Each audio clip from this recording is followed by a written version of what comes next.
Hey guys, welcome back to the channel. This is a story about what if Naruto x Cleopatra and Kami konoha. Before I start, please support for more amazing content and do consider subscribing to my channel and share this video with your friends. This is written by the firstborn and link in description and support writer. Let's start the video. Chapter 1. Quotes form songs belong to. Metallica's The Prince, Jump into the Fire. Morbid Angels. Blasphemy. Chanting, that was all to be heard. Then someone started preaching in a strange language. Everything was black, he couldn't move, he tried, but his malnourished muscles did nothing to the bindings holding him still. The noise intensified. He struggled some more. Then pain, a sharp blinding pain erupted in his chest. And we send this spawn of Satan back into the hellfire from whence it came, that voice yelled, in a language he could understand. We cast this fiend back into the devil's domain, a message in which we proudly state that we, the children of Kami, shall never bow to the fires of hell. The pain in his chest worsened and something sharp completely sliced through his chest, through the ribcage and through the heart. Let our cries be heard, let our Lord hear our proud voices when we say, the demon fox is dead, Uzumaki Naruto, the demon in human form has been vanquished. A small child uttered a small cry, the still warm blood pooling around his small body. Tears soaked into the blindfold and he pleaded, begged, cried for anyone, anything to save him. But then the blade within his chest was cruelly twisted and before his vision faded to black, he heard the voice recite a small prayer, making his already destroyed heart and mind darken. He felt a dark sensation overtake him as feelings of hate bubbled in his mind, hate for these people and hatred for what they worshipped. Angel from below, I wish to sell my soul, devil take my soul, with diamonds you repay, I don't care for heaven, so don't you look for me to cry, and I will burn in hell from the day I die. Those around got silent, the pain-filled voice of a child selling his soul made their hearts shiver and clench. Despite this thing being a demon, it still had the form of a child, the most innocent thing in existence. The boy's body got still, the blood pool stopped growing in size and to the child, everything became peaceful. Follow me now my child, a smooth and gentle voice called, making the child open his eyes and look around, only to find himself in a void. Do just as I say. A large rip in the void appeared, large torrents of flame spilling out and licking at anything it could burn. Jump by your own will or be taken by force, I'll get you either way. The child took a step forward, feeling the heat of the fire as he neared. So reach down, grab my hand and walk with me through the land. He did as he was told and reached for the flames, which stretched out and licked at his fingertips as he neared, but strangely enough not burning him. Come home where you belong. Feeling of acceptance and warmth filled him. So come on, jump in the fire. And so, without a second thought, the boy cast himself into the portal of flame, willingly throwing himself into lake of eternal fire, damning his immortal soul. Strange ghost-like figures made of flame swiped at him as he fell, but even if they hit, he would phase right through them, as if he wasn't solid or they were just illusions. The surrounding fire converged on him and started burning his clothing off, leaving him nude as he fell. Surrounding ghosts swarmed around him trying to maim his bare flesh, but had no success. The child of prophecy has fallen, his soul willingly given. Killed by the hurt of the shepherd. Now he chants the blasphemy mockery of the Messiah and cursed the Holy Ghost, now the feeble kingdom of man shall bear witness to the greatest demon host. He fell and fell, into the depths of hell, deeper and deeper as the heat grew intense, he felt like he had a sunburn, and the painful stinging started getting more annoying. Then the orange blaze got darker, replaced with a black haze. He looked up and saw the ghostly demons laughing down at him from a hole, before it closed up in a flash. Then the child heard it, a deep and hateful growl. He tried to turn and saw the evil demon scowl. Boy, do you know what you've done? The monstrous creature demanded, you have damned me back to hell, our souls were not for sale. Naruto looked at him in slight fear, but another voice broke in. Ubi, leave the boy alone, you hold no power here. The boy spun around and jumped in fright as he saw a person standing behind him. It was a man with a dark tan, wearing a black suit, he had smooth black hair slicked back perfectly and a trimmed goatee. His face was twisted into a charming smirk and had no signs of aging, for all intents and purposes, he looked just like a man in his prime. He looked down to Naruto, welcome to hell, young Uzumaki, I have plans for you. Naruto shook involuntarily, what? The man chuckled, you have cursed the heavens and sold your soul, I never thought that I would ever get hold of your soul, much less a soul as young as you, this must be a major blow to the kingdom of heaven. Naruto took a step back, what are you going to do with me? I shall mold you in my image and train you in the ways of hell. You shall be my hand on earth and spread darkness across the land, corrupting the masses and wreaking havoc however you please. The man spoke darkly, the child will fade to oblivion, and out of the shadows in your heart, you shall be reborn as Naruto, the son of Lucifer. The blaze of hellfire engulfed the boy, his bare body burning in the inferno. The devil watched with an amused grin as the boy's skin charred and flaked, his cries echoing in the void. As this happened, he turned to the Kyuubi who was glaring at them both. "You really thought that you could escape my wrath, you insolent fox. You and your siblings will be gravely punished for abandoning your posts." The Kyuubi started to snarl something, but Lucifer waved his hand, making a muzzle of spike chains dig into its snout, causing it to yelp in pain and howl as they dug deeper. Now, we'll be having none of that," he chuckled before looking to see what had become of Naruto, who was now floating in the air as nothing but a skeleton. Slowly veins, organs and muscle grew back, the canine teeth sharpened slightly and hardened like the rest of his bones. His eyes regrew, but relatively stayed unchanged. After that his skin grew back, leaving him a bright red color that clashed with his blonde mop of hair. The devil looked back at the fox. "I surprised that I should thank you, if it wasn't for you, I would have never got such a soul, and so, as a reward, you will not be ripped to shreds and scattered around, you will be sent into the 9th level of hell, the place I once resided, and you shall remain there until the time has come." The ground underneath Kyuubi crumbled and it thrashed around trying to escape, but to no avail. It fell through and howled as it plummeted to its fate, to be trapped in the same place it once lorded over. Naruto slowly lowered to the ground and fell to his knees. Lucifer spoke in his booming tone, full of fire and brimstone, "Today your life ends and your training begins." Sitting on a shining throne, a woman with the purest blonde hair opened her perfect blue eyes that made even the most perfect sapphire seem clouded. She was dressed in robes that were so white that even snow looked dirty. Her face dimmed and she let out a sigh, which caught another woman's attention. "What is it, sister?" she asked while opening her raven-colored eyes, which matched her jet black hair as she too sat on a throne. "Nai-chan," the woman spoke sadly with a frown, "the child has fallen, the Warb no Yajin was killed." The darker sister looked at the other, "The child of prophecy?" She questioned in shock, "How can that be Akio-chan? When I couldn't even feel it." A tear fell from the blonde woman's eyes. "He has forsaken me, sister." The raven-haired sister blinked as it dawned on her, why would he do such a thing? The god of life looked down in shame, how could he not? When it was my own followers who murdered him. The god of death sat back in her throne heavily, "That means?" Nai nodded her head. "Lucifer just got his hands on the one who was to decide the fate of the 3 kingdoms, no doubt that he will be trained to fight as one of his tempters." Akio closed her eyes. "Should we tell Kushina of this? She is, after all, his mother." Nai shook her head, "No, at least not now, it would destroy her to know that her only child was now her enemy. So it'll be better if it destroyed her on the battlefield." The death god snapped. "Sister, you are too soft-hearted at times, which is better? One of us telling her now or her finding out in the future when the boy is raised to kill her?" Kami lowered her head, "I guess you're right." In time, Naruto came to see the 9 levels of hell as his home. He would spend his time training in the art of corrupting the minds of mortals, summoning the fires of hell, and taming the beasts of hell. It had been around 10 years since then, and the child had changed from the innocent boy of 6 to an evil, demonic 16-year-old. He spent his free time reading such books as the Necronomicon, a book made of human flesh and inked in the blood of both human and demon alike. It told of rituals and demon magic, showing things like how to summon souls of the dead or raise zombies. There were a few floating around the human world, but they were fake, they didn't work. The only real one was in hell, in Lucifer's possession.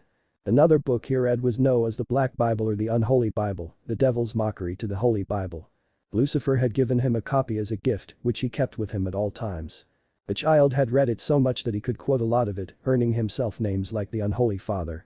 It had taken him 9 years to fulfill his training, and the 10th was for him to relax and do as he pleased.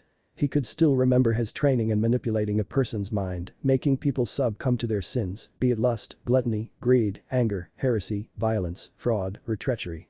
Lucifer had him stand before a large reflecting pool which showed the world to him, telling the blonde to pick someone out and make them sin. Preachers were his favorite target, for all their preaching it was amazing to see how easy some fell to temptation. Stealing from the donations, lusting after women, and his crowning achievement, something that had most demons on their knees in laughter, making them play hide the hot dog with choir boys. Naruto had become somewhat of the second in command in the eyes of the fiends and demons around, even though Lucifer had never made it official. He would visit each level at random times, mostly the 6th level of heresy where he would read his book while listening to the tortured screams of the heretics as they burned inside flaming coffins. But when he grew up enough to start noticing girls, the circle of lust saw him much more. The ruler of lust had once been the Hellcat Nibi, but after she left along with the other demon lords, Lucifer had the succubus queen, an extremely alluring lady by the name of Cleopatra, who had once been a queen in an ancient time long before the time of ninja. She and her children, the succubi, had become very interested with him. His powers over hell and immense stamina made him popular as he would allow them to feed on his chakra during sex. Normally they would feed off the souls of the damned, their lust being more than enough to satisfy them, but having Naruto around at times was like a delicacy. So here he was, sitting on a large rock in the second level of hell, his black Bible in his hand as he read the unholy verses. He was dressed in all black pants, shoes. Sometimes he would dress in clothing like a pastor, mocking the heavens just for fun. And let thou who succumb to the sin of lust be blown about by a gale, just as thou victims had been by your manipulations, he quoted aloud, as if mocking the souls being thrown around in a large tornado, screaming in fear and pain as Succubi kept the gale going, laughing at their pain. Lucifer appeared behind him, reading over his shoulder. I see you're still reading. Naruto closed his eyes and nodded slowly. Of course, it is the best book in hell. Lucifer chuckled, of course it is. The blonde closed the black book and closed the silver skull-shaped clasp over the front, locking it and keeping it from being damaged. Not to sound rude, but do you need something? He asked while stowing it in the pouch. The devil hummed, yes there is, he spoke while motioning for him to follow. Your time amongst hell is coming to an end, soon you must return to be my hand on earth. To blacken the souls of mankind. Naruto nodded, okay, is there any certain way for me to do this? He shrugged, I care not of how you do things, just so long as the influx of souls coming into hell continues to increase, while the souls going to heaven continues to decrease. He stopped just long enough to kick a moaning soul of a man who had been flung out of the large tornado back into it. But before you go I have a gift for you, one that I have been waiting 9 years to give to you. Naruto followed the man through a portal that he created with a wave of his hand and found himself in the coldest place in hell, the 9th level. The 9th level was for traitors. They were encased in a frozen lake with only their face showing, never freezing to death but suffering from the painful sensation of frostbite. There he came face to well he saw the top part of the Kyuubi's massive face sticking out of the ice.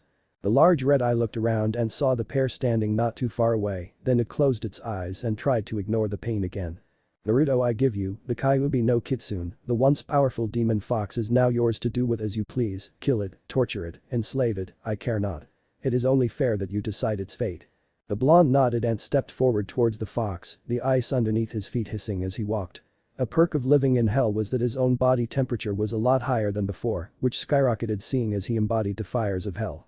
But now he controlled it and kept his body heated around a warm 100 degrees at all times, but with the freezing cold of the 9th level, he pumped it up to a staggering 200. He neared the frozen nose of the fox, ice had coated the fur of its snout, and the black flesh looked painfully cracked. Reaching out, he touched the nose of the beast and watched it the ice quickly melted, leaving the frostbitten flesh exposed. The skin had cracked and ripped, the ice crystals having years to do their work by tearing into the fox's flesh. Kyuubi let out a pained whine, the exposed flesh flaring in pain as the cool breeze hit it, feeling like sandpaper scraping over the wound. All the things he could do to it ran through his mind, he could end it but decided not to, as it would be too kind. He could shatter its soul and have it reformed into a weapon, using it to kill whoever he pleased, but he already had a weapon capable of separating a person's soul from their body. So that left enslavement, the great Kyuubi no Kitsune, reduced to a slave under his control. Now that was ironic. The blonde raised his hand, allowing a thin sheet of ice to freeze over the fox's nose, just as his palm caught on fire, a black shadowy fire. I, Uzumaki Naruto, lay claim to this beast, mind, body, and soul. The ice melted around the fox, and it was forced to shrink until it was roughly the size of his boot. Then a ring of flame engulfed its neck before dousing to reveal a collar made of chain. It slipped and stumbled awkwardly on the ice, its small paws not having enough surface area to steady itself on the slick ice. The two found the show of weakness to be amusing, watching the once powerful demon fox slip back and forth on the ice, stumbling and yipping as it did. Then its front paws slipped out for under it and sent its snout first into the floor, sliding slowly to a stop in front of the blonde, looking up at him with its shiny crimson eyes. Already getting into the groove of things aren't we? Naruto mused down at the bowing fox kid. You'd best get used to it, groveling at the feet of your betters. The kid started to growl, but saw the size of his boot compared to its head. Naruto looked to Lucifer, want to get in on this? He shrugged, I already have the legions of hell bowing before me, wouldn't be right for your servant to bow to me. The blonde nodded then bent down and picked up the pint-sized fox by the scruff of its neck, it shivered in the cold air. Okay little fox, let's go over some rules, you will do as you're told and follow any orders I give to the letter.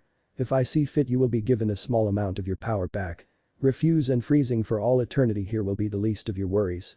It nodded, knowing that it was beaten, besides, the chain around its throat wasn't just for show, it was an old but powerful form of bondage that could be used to restrict the powers of powerful beings. Lucifer clapped his hands together once, well then, let us prepare for soon, the bloody moon shall arise. Sarutobi looked down from his office window at the masses below, watching as they celebrated the time of harvest.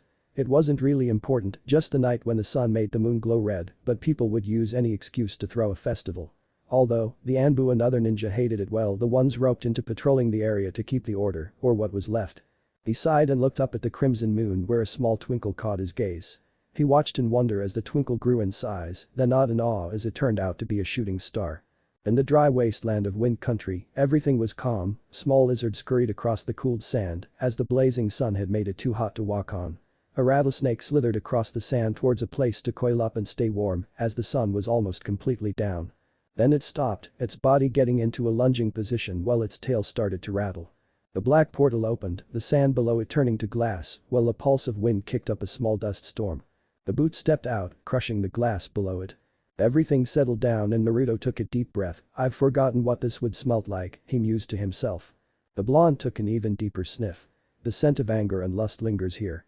He chuckled, then looked down at the rattlesnake, which was ready to strike at him at a moment's notice. What is this? He hissed out coolly, an offspring of the ancient serpent. Naruto slowly reached down and touched the relaxing snake, rubbing its head while giving off a relaxing aura, which made the snake trust the blonde before slithering up his arm. Snakes were an honored creature in hell. Lucifer often took the form of one when he traveled the plains years ago. It coiled around his hand and flickered its forked tongue, tasting the air and feeling the warmth that the blonde gave off. And like the ancient serpent, whom opened the eyes of humanity, its offspring was cursed by Kami, to live a life on its belly, to bruise its head while bruising the heel of man. Naruto spoke to the snake, quoting the black book, but the devil saw this cruelty and blessed them with an alien-like beauty, as well as bestowing them with fangs for defense and venom to hunt. The rattlesnake seemed to puff up in pride, closing its eyes and holding its head high. Suddenly Naruto's hand gripped the snake's body, making it hiss and bare its teeth. The blonde's hand was just below its head, so the snake couldn't whip around and bite him, so the snake started coiling around and tried to jerk free. But the grip was too strong. Naruto watched as the snake flailed around helplessly in his hand, then channeled his hellish powers, causing the snake's jerking to double in intensity while steam escaped its open mouth. Naruto chuckled evilly as the snake slowly burst into flames in his hand, not turning to ash, but changing into something more.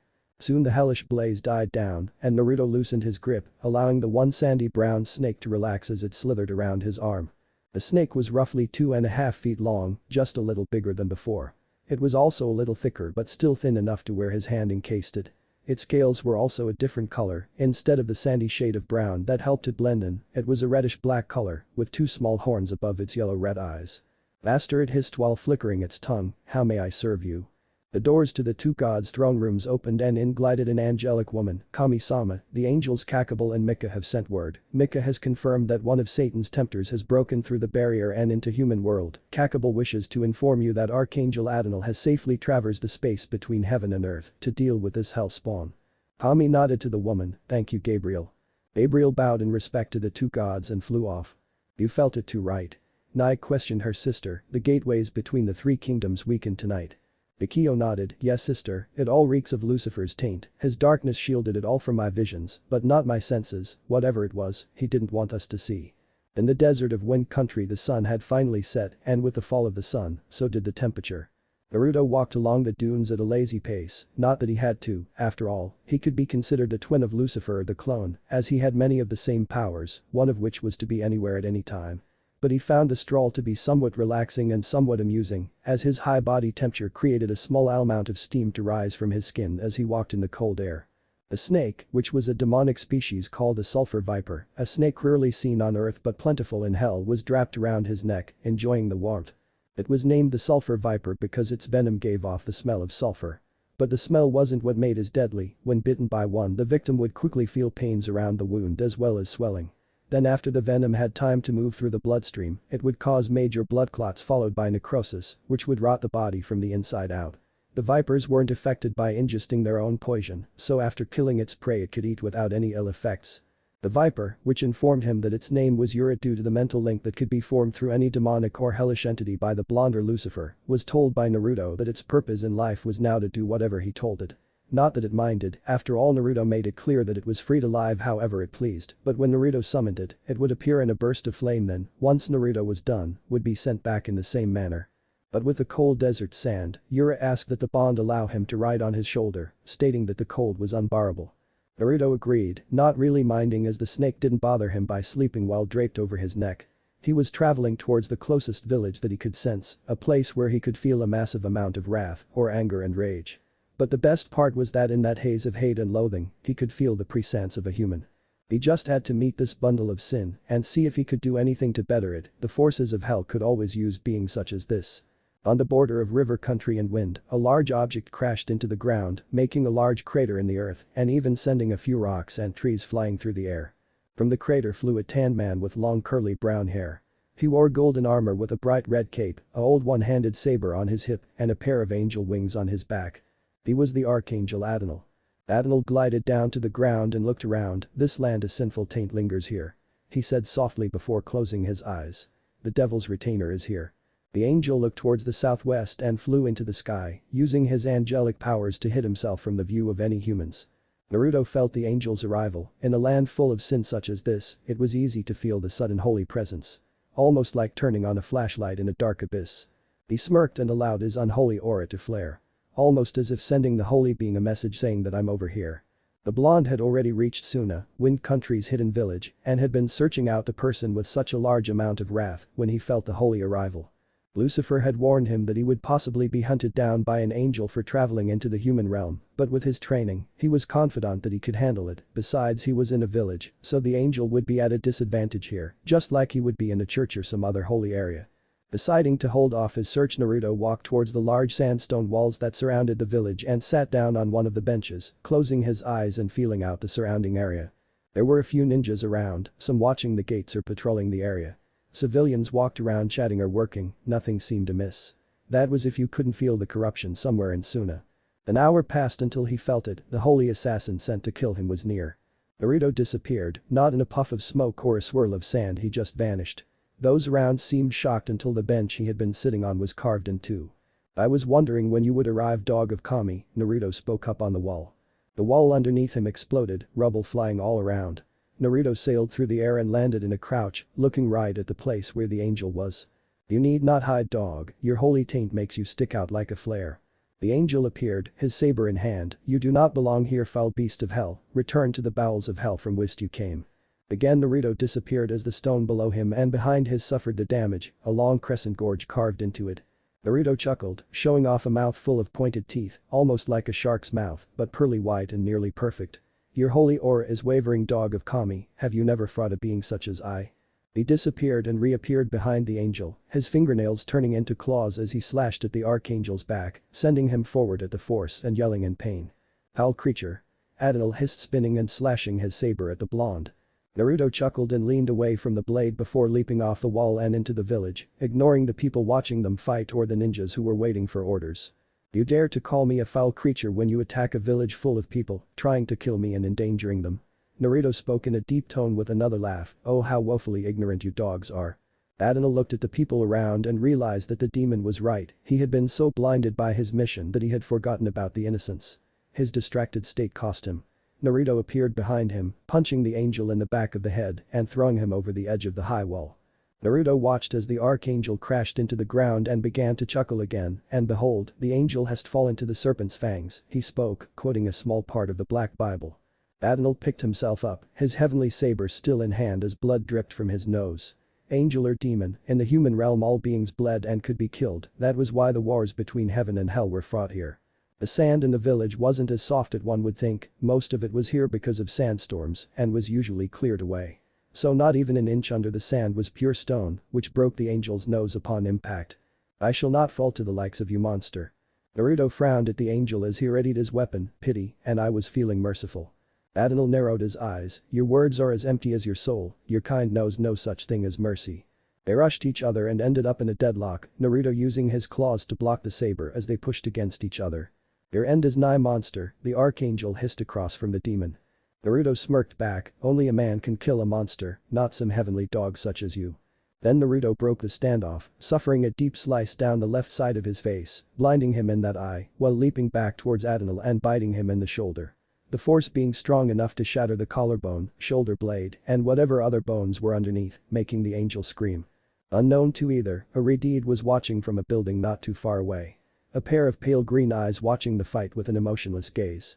Beside the Redeed stood a blonde girl who looked older and a boy in a weird black suit with face paint. The Redeed spoke in a low cool tone, "Mother is afraid, she says to obey, mother fears that man." Naruto pulled back, ripping the angel's flesh and rendering his arm useless. Adonal looked into the blonde's eye, the one he hadn't destroyed, and felt fear as he saw the glowing crimson orb. He tried to escape but couldn't as his own blade was wrenched from his hand and sent flying before the blonde monster's hand encased the side of his face. Naruto slammed the angel's head into the wall and with a growl started to run along it, dragging the angel's face along the rough wall, tearing it and shredding it like a grinder. Leaving a long bloody smear along the whole way.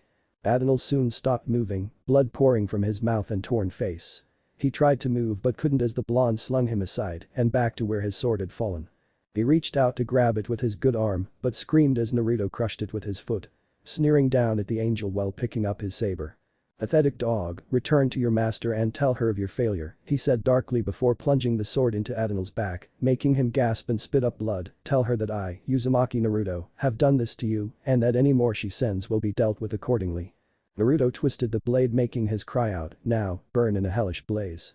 He raised his arms and the angel was engulfed in black flames, burning the body so quickly that he didn't even have time to scream before turning to ash along with his sword. Naruto looked up to the sky as it quickly turned cloudy, as if nature itself was in agony. Looking back at the people of Suna, or at least the ones who had the guts to stick around, Naruto grinned as a man in blue robes with a white coat approached, his face covered in a veil, along with a wide cone-shaped hat.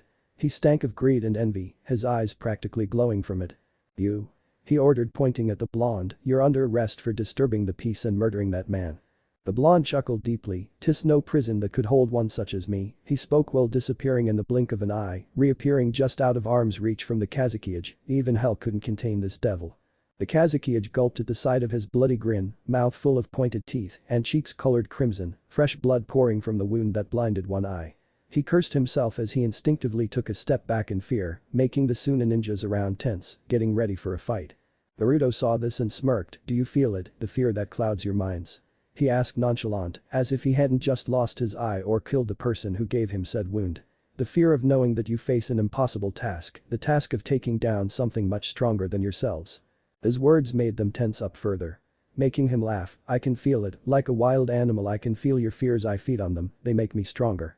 Filling intent poured over those watching, making them lock up in terror. One of the ninjas started shaking before letting out a loud scream, drawing a kunai from his pouch and stabbing himself, taking the easy way out to escape the fear. Along with the ninja's life, the killing intent faded, allowing them to move. Everyone looked to the fallen man then looked to the blonde, only to find the spot empty. A few days had passed since the battle, if you could even call it that, had taken place.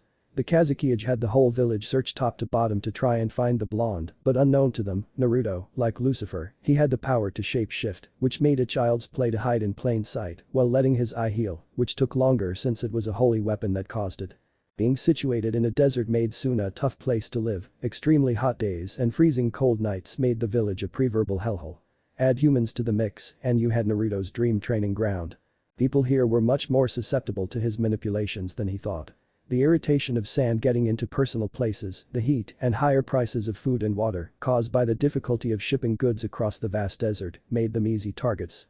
To see a man who had already had a hard day of guarding the front gate, walking home grumbling about how he hated his assignment was like a large sign reading target. People still couldn't figure out what had made the man snap. Doctors say it was stress that caused the man to go off like he did, murdering his girlfriend before turning the knife on himself. But Naruto knew, after all he had been watching the whole time. He chuckled when he saw the man stab his girlfriend, even the fact that she had been carrying their unborn child couldn't dampen his spirit. Standing on the roof of a random building, Naruto watched the streets with a sharp eagle-like eyes.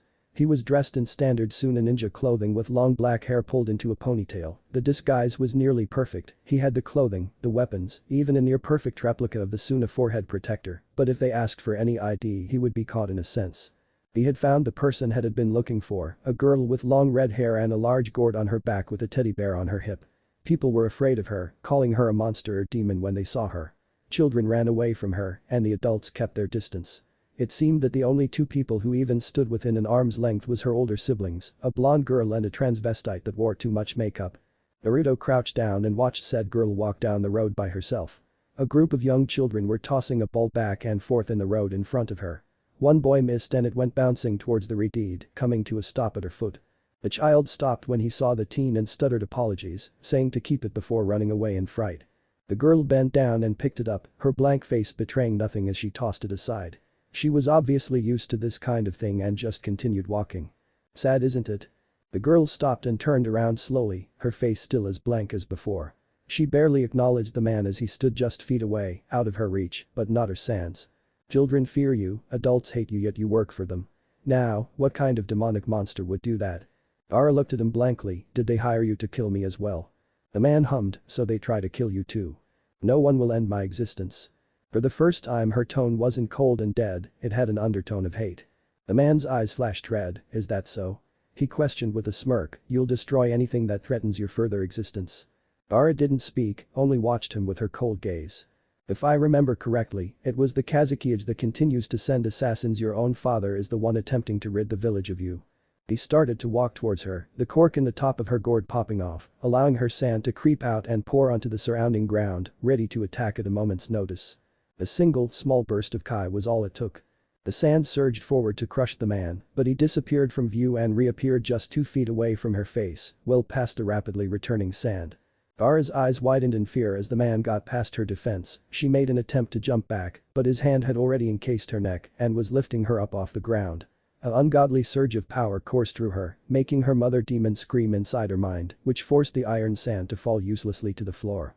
The kingdom of heaven was in a panic. Not 3 days ago Adonal, one of the archangels, had returned. It wasn't the first time an archangel had been sent to rid the human world of a demon, so it wasn't new that he was returning so soon. But when he arrived at the pearly gate still smoldering and smelling like brimstone while screaming with his own sword plunged through his chest, that tended to raise some alarm. Apparently, the demon that he had been sent to cast back into hell was much stronger than they thought, and instead of casting it into the blazes of hell, it had lit him ablaze with the fires of hell. Whatever demon it was had to be strong, only the strongest demons could use hellfire. But when Kami asked him what happened, she and her sister were shocked to the core. The tempter that had broken through the gates of hell was Naruto, and he had been trained to fight them just as her sibling had predicted. From the report he gave them, Naruto disliked anything seen as holy, actively calling angels dogs of heaven. Adonal was in pretty bad shape when he showed up too. In the human world, both angels and demons were capable of being killed, but that was only temporary, as they would return to their respective realm, where they could heal and return once they regained power. All those years ago, back when the 2 kingdoms were at war, the only way to fully kill a demon was to exorcise it, destroying its soul. Just like the only way to kill the angel completely was to destroy its soul.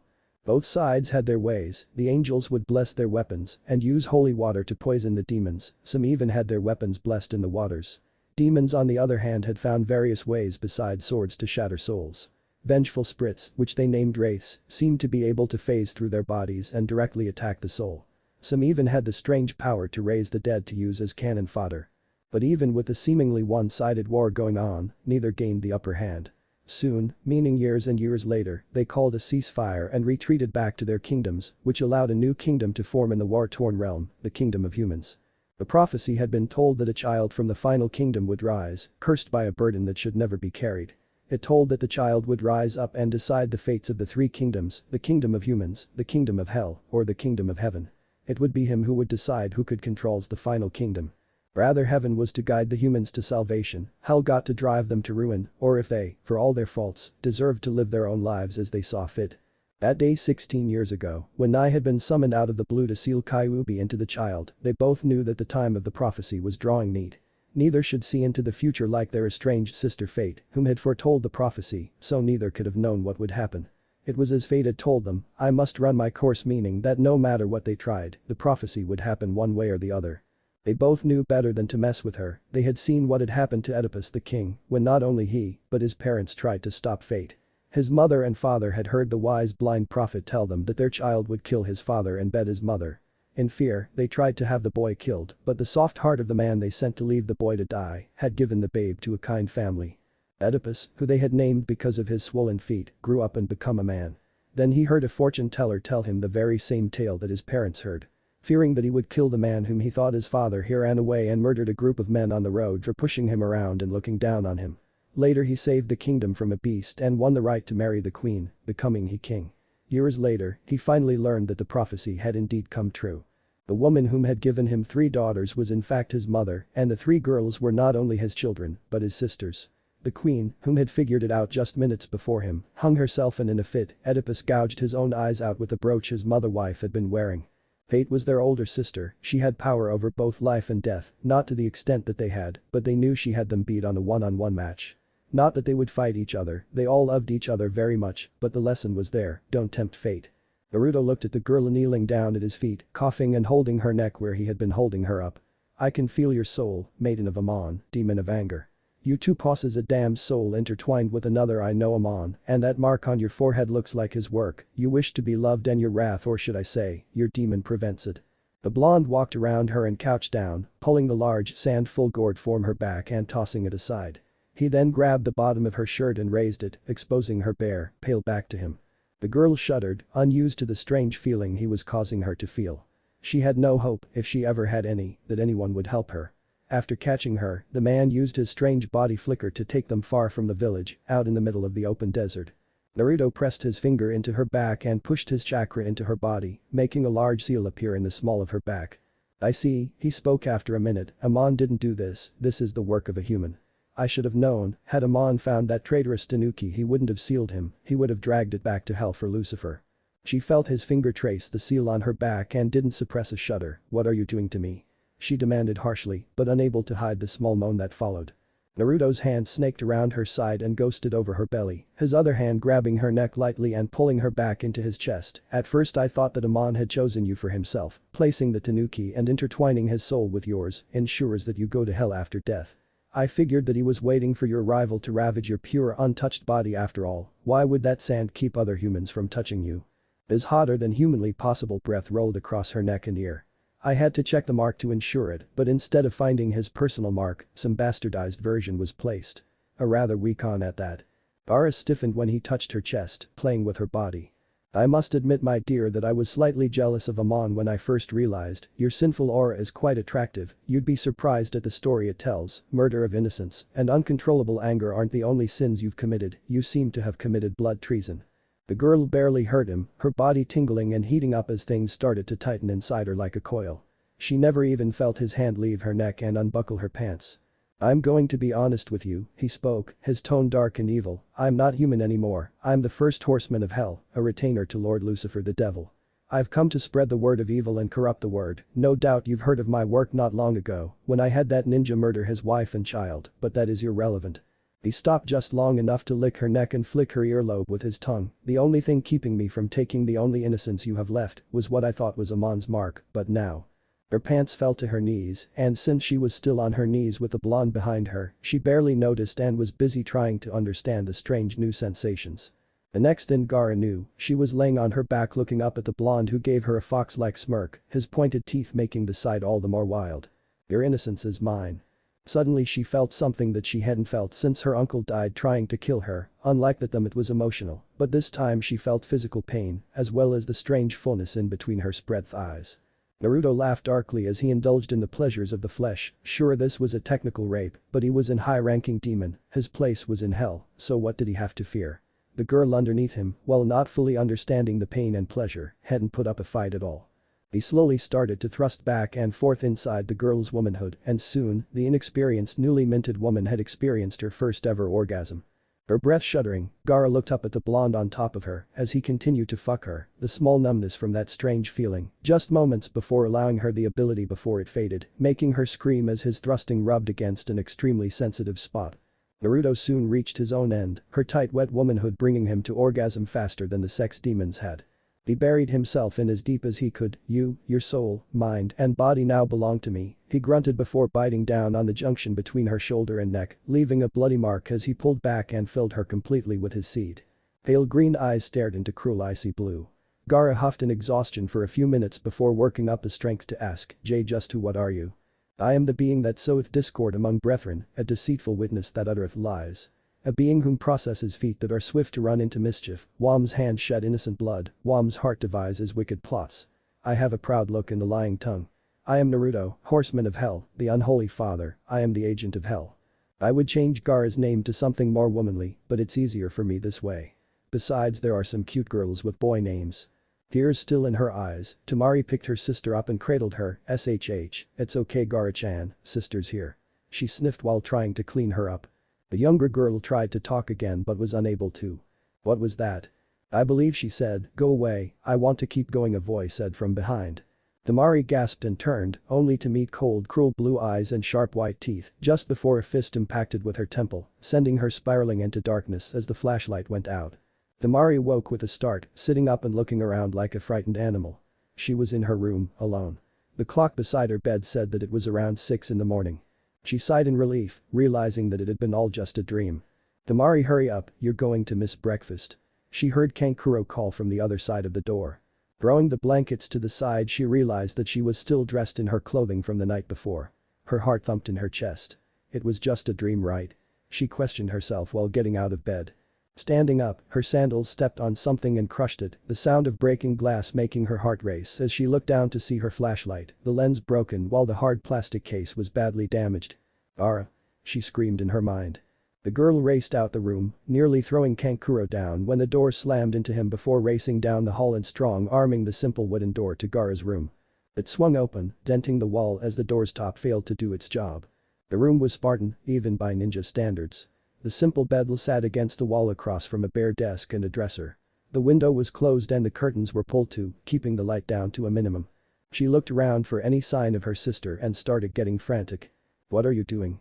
Tamari yelped, spinning around with wide, terrified eyes to see Gaara looking at her harshly. "I told you to stay out of my room, Tamari," Gaara spoke coldly.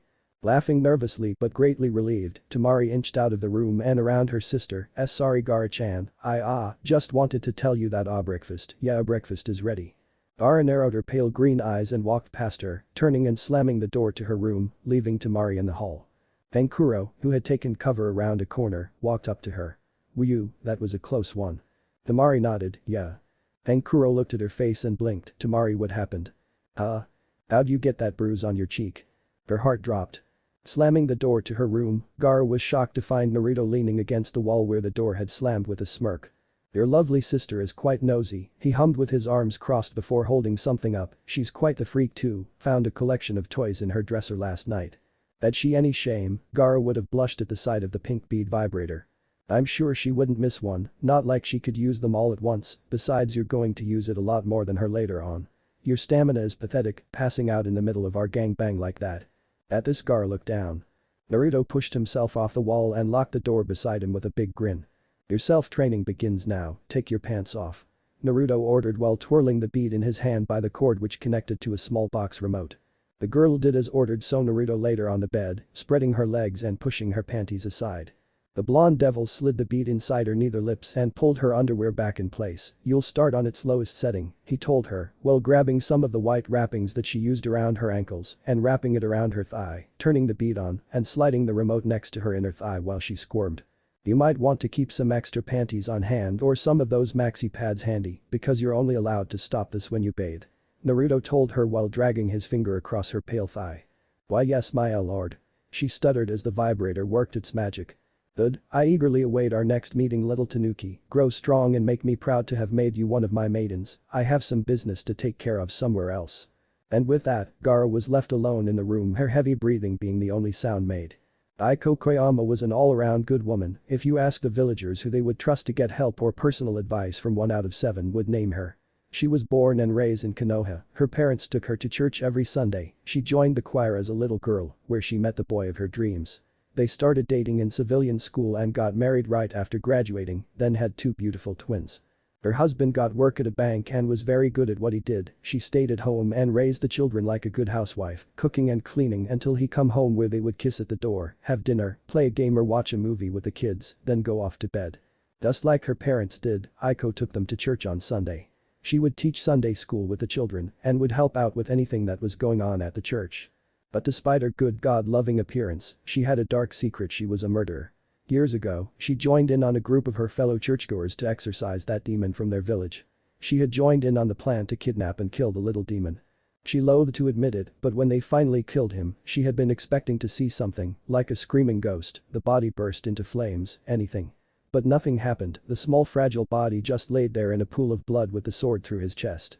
It wasn't until that night that she realized that she might have been wrong, that Hokage-sama might have been right when he said that the boy was only the jailer and not the demon. A few weeks passed and they had found the boy's body. The Hokage had been so angry that when Juro, their preacher, the man who admitted to plunging the sword through the boy's chest, proudly stated that he had saved the village, Sarutobi had him arrested without a trial. The church tried to demand his release, but he ignored them and ordered Juro was to be publicly executed a month later.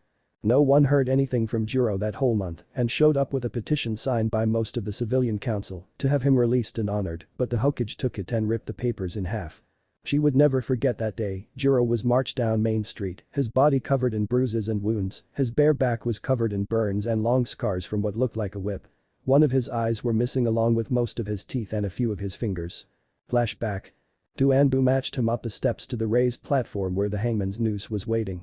The whole platform was surrounded by masked ninjas, each holding their swords at the ready, ordered to kill anyone who tried to stop them. Sarutobi stood beside the executioner, a man wearing a hood with a black Anbu mask, watching as the two ninjas placed the noose around the man's neck without covering his face, which they usually did for most people. They ignored the people screaming that he was a hero, that he shouldn't be treated like this, even the civilian council members were ignored. Juro Takimo, you confessed to the murder of an innocent child and the destruction of two noble and honored bloodlines. Under the founding articles of Konoha, your rights to a trail are suspended, your right to legal counsel is suspended, all of your property and accounts have been seized by the village. The Hokage spoke loudly and coldly over the crowd, making them go silent. For the murder of Uzumaki Namikaze Naruto, you were sentenced to a month of torture, with the only rule being that you lived. Now the rest of your sentence will be carried out. You are to hang by the neck until dead, after which your body will be dumped into an unmarked grave, along with the rest of the village traitors. Flashback end. After learning that the boy was the last of two noble bloodlines, she had been horrified. Kushina Uzumaki, who they revealed to be his mother, was once one of her best friends. She had been an orphan and lived at the orphanage that their church ran before signing up to be a ninja.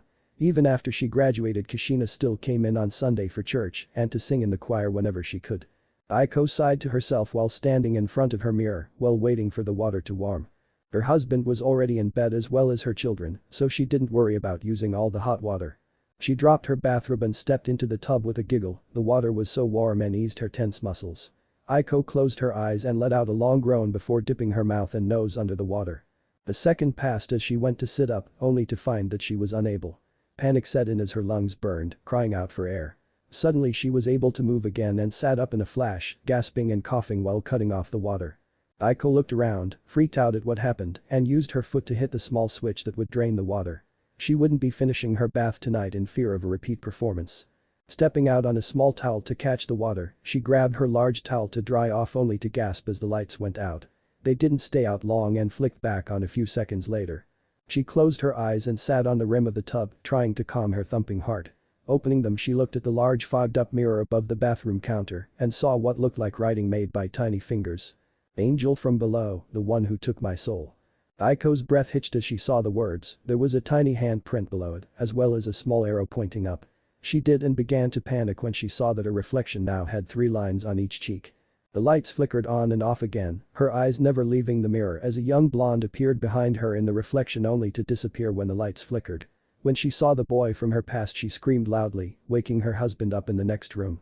He rushed in, nearly breaking the hinges as he did. "Honey, what is this?" She pointed at the mirror only to stop. There wasn't anything there. Her husband sighed. "Come on, love, let's get you in bed." She nodded. "Yeah, I'm tired, just tired." He picked her up in his arms and kissed her cheek before helping her out of the room, flipping off the lights as he did. Never noticing that a grinning Naruto was sitting on their toilet with his leg crossed up on his knee. "Yes, I remember you and I shall have my revenge," he thought as the lights went out. At night, Aiko's dreams were plagued by nightmares of what she helped do that day. Then they got worse as an older version of the blonde appeared looking around the same age as her children who just turned 14. He then started killing the group around the younger version while leaving her unable to move. He then stalked up to her with a sick grin, the mark of the beast proudly displayed on his forehead in the shape of a pentagram with 3 sixes in the center. His eyes were completely red and glowing, a few black markings covered his face and body, making him look feral and evil. He stopped short of her and chuckled darkly before snapping his fingers, making her blink before screaming as her 14-year-old daughter appeared, but strangely enough not her son. But her confusion ended when he began to strip her daughter in front of her. The young girl shaking and crying as he touched her private areas. Aiko cried and screamed for him to stop as he raped her child in front of her. She tried to wake herself up but was unable to do anything as he defiled the girl over and over, blood pouring from her abused womanhood as he brutally violated her. He climaxed inside her, much to their horror before exiting her and dragging her over to her mother by her hair. "This is your fault, you helped them kill me, so now your children will suffer," he hissed at her before forcing her to her knees and picking her daughter up again and violating her other whole right in front of her. "See what you helped create?" he asked with that sick grin before exiting the crying girl's rectum, sitting down on a chair that appeared out of nowhere and forcing himself down her throat. "You used to think that I was a demon, but now look at me, now I'm a devil just like Lord Lucifer." He finished up, covering the girl's face with his seed before pulling out a knife with a blade that curved forward like a hook. He slit the girl's throat and watched the blood splatter all over the girl's mother's face before letting her drop. Aiko, suddenly able to move, dropped to her knees and caught her child, who clawed at her throat and gurgled helplessly while choking on her own blood. "You monster." Aiko screamed, clutching her baby girl. Naruto chuckled, "Monster?" he asked while snapping his fingers again. "I'm no monster." A large group of demons appeared around them, each of them male and each of them looking at her in lust. "I'm a devil." He looked at the demons around them. "Have fun, boys," he laughed before walking over to the younger version and picking up a sword, stabbed through his chest and disappearing, leaving Aiko and her now dead child alone in the advancing mob. She screamed and held onto her child's body for dear life before they ripped her away, tearing away her clothing and not only gang raping her, but violating her child's body as well. Standing over Aiko's sleeping body, Naruto smirked as she cried and whimpered. He wasn't finished yet, she still had to be punished in a more permanent sense. Turning, he silently walked out of the room and down the hall towards their son's room. Early the next morning, investigators were called to the residence and found an inconsolable family crying in their living room while other units were getting statements. They were led upstairs to the son's room and found a pair of green ninjas standing outside the door. "It's a mess in there, guys," one said while covering his mouth with a fist, his partner covering her own mouth with her hand while gagging. Slowly the door opened and found the boy hanging a foot of the ground, a large metal cross stabbed through his chest and into the wall. Fighting back the urge to vomit, they started analyzing the scene. However, it was carved 3 deep gashes on each cheek, ripping through the flesh entirely for most. The worst part was that from the looks of it, he had been alive when it happened, if the bloody rag they pulled from his mouth was anything. The cross nailing him to the wall was another horrifying find. The way it was inserted missed his heart by just millimeters, but ripped through his lung. Meaning that he didn't die quickly, he had slowly bled to death and drowned in his own blood from what the medical jutsu told them, seeing as his lungs were full of blood. Another jutsu pointed them in another direction though, drowning in his own blood wasn't the cause of death, whoever did it took pity on the boy and broke his neck. Above him was a message written in blood. "Angel from below, I went and took his soul. An eye for an eye. A soul for a soul." Konoha was abuzz with the news of the Koyama boy's murder. It wasn't the fact that there was a murder in the village that was so shocking, being a military village and all, but the fact that the boy was so young. For Genin, you were considered an adult the moment you accepted your headband, but he wasn't a ninja, he was a sweet and innocent 14-year-old civilian studying to become a preacher. Even in the seriousness of the situation, someone, under Naruto's influence, made the offhand remark that the irony was that his savior had died nailed to a cross, but he died nailed with a cross. Even with the people glaring at him, he continued to say, "Live by the cross, die by the cross," before leaving the man confused and surrounded by glaring mourners. Naruto busied himself by framing people for the murder, watching as the police would bust into their worker home, loudly state that they were under arrest for the murder, then drag them off to be interrogated by the Torture and Investigation Division. He had so much fun watching as civilians were grilled for hours by investigators before a ninja form the Yamanaka clan was brought in to check their mind. The look on the investigator's face when the mind walker stated that they were innocent and had no clue as to the murderer's identity was so funny, especially when he was harshly reprimanded by his boss for being wrong. But framing random people wasn't the only thing he did, no, he still had a whole group of people to punish. The new preacher, the man who helped the old preacher organize his exorcism, found himself in a bind. His name was Dashi Jinmaru, and he was on trial for a horrendous crime. He sat at the defendant's table nervously wringing his hands. This was wrong, he didn't do what he was accused of, he had been framed.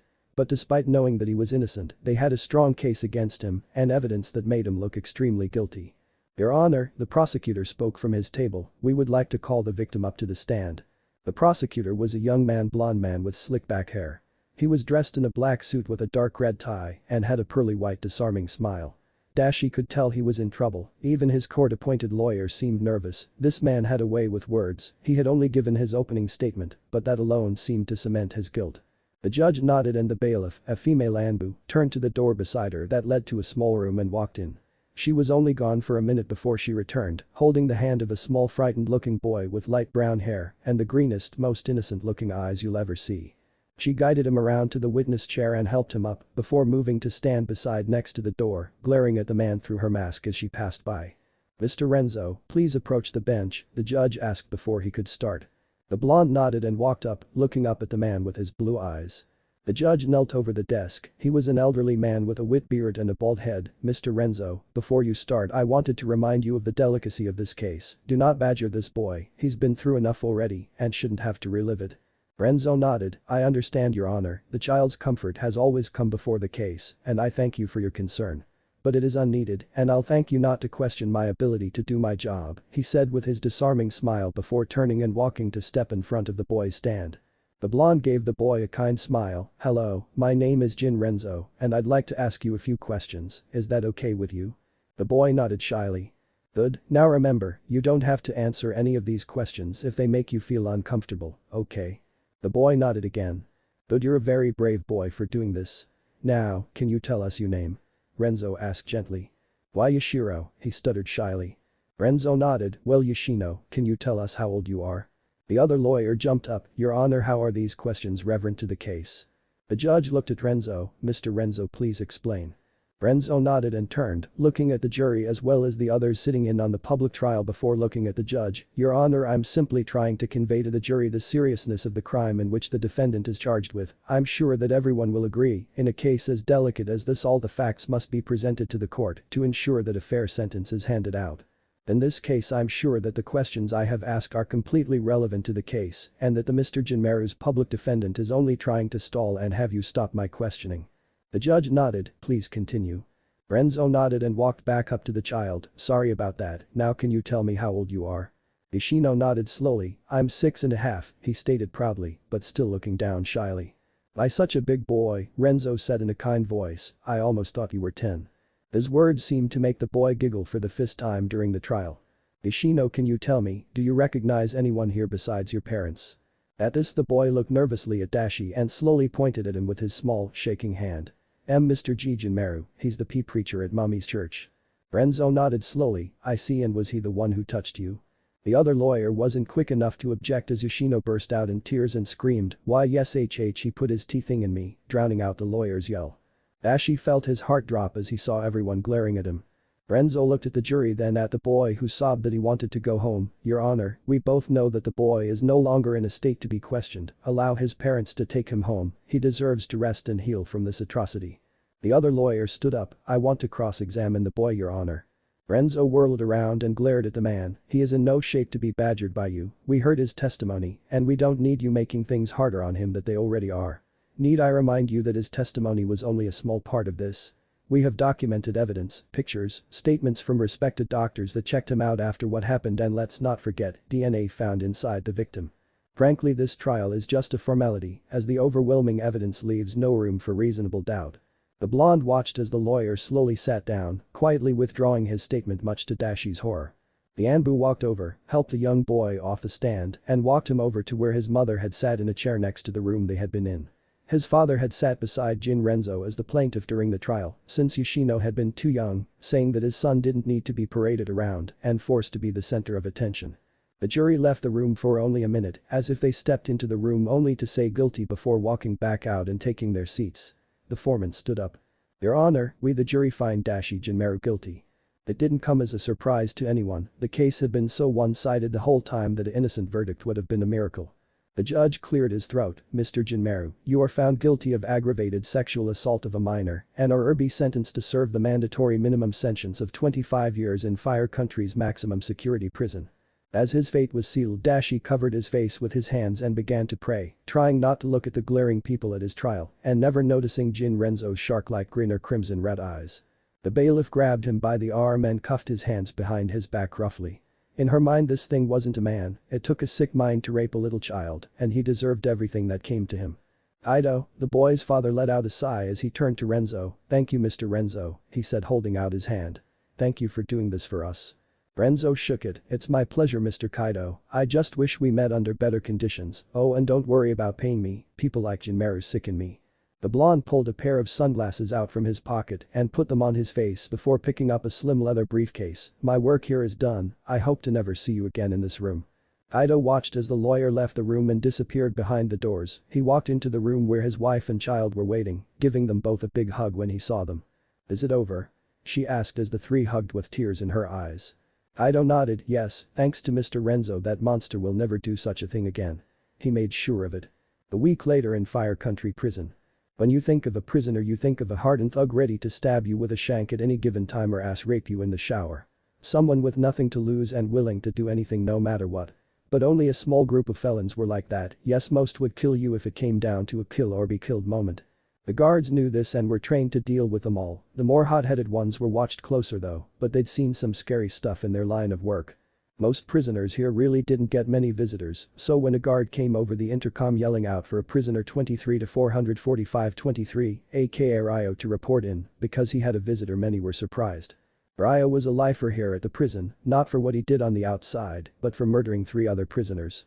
He was a gang member and got checked daily for weapons, but despite that he was a quiet and polite man, never resisting them and doing as he was told. A killer with a heart, they called him. Ryo stood up from his place on the bleachers in the rec yard and walked up to the large metal door where a guard was waiting. The guard checked him for any weapons and let him past before following him. He started towards the visitors area, but the guard surprised him by calling out to him and leading him another way, towards a door that he had never been through before. On the other side of the door he saw 2 men talking to each other, one he recognized as the warden, but not the other. They were standing not too far away from the tall barbed wire fence that blocked off the rec yard where the prisoners were working out, something that some of the other felons noticed and moved over to see. The other man was a blonde. He was dressed in a black suit and a red tie with a pair of black sunglasses over his face. He held a small package wrapped in brown paper in his hands. He walked closer to the 2. "Ah, Mr. Ryo, I've been waiting for you," the blonde said before looking at the warden. "May I speak with him alone?" The warden nodded and walked off. "Good, now Mr. Ryo, I know quite a bit about you and am in need of your services. I know how you feel about child molesters and offer you a chance to right a grave wrong." The blonde pulled out a newspaper clipping and handed it to him, making him grit his teeth at the headline. "Now I know you wish to murder him, but I feel a quick and painless death is too easy on him. I believe in the old saying an eye for an eye, so you can see where I'm going with this." The blonde handed him the package. "Your friend Kai would be more than happy to help if the rumors are true. But after which you must stab him in the heart and tell him that Uzumaki Naruto sends his regards." Ryo looked at the package, then at the blonde. "What do I get out of this?" The blonde smirked. "I've already talked it over with the warden. You'll receive a nice amount of money to use in prison. Also I know how you like to smoke, so I put something special in your package. The warden has agreed to take you off the watch list for a few days until the deed is done, so don't waste time. Now, have a pleasant day." A few days later, news reached Konoha that Dashi Jinmaru had been murdered in prison. Details were sketchy, but they say he had been jumped in the shower, ass raped, then stabbed in the chest and left to die. While some of his closer friends and family mourned, those that despised him for what he did to that little boy found themselves thinking that he got what he deserved. No clues as to the murder's identity were found, and so his file was declared a cold case and stored among the others just like it.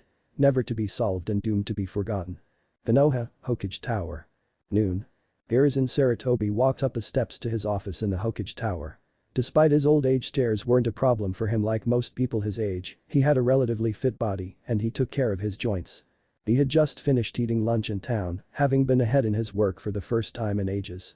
Stopping for lunch and going out to eat brought back memories of how he used to pick up his wife and son when he was young, then take them any place they wanted, sometimes packing a picnic basket and eating in the park, but not all of them were happy.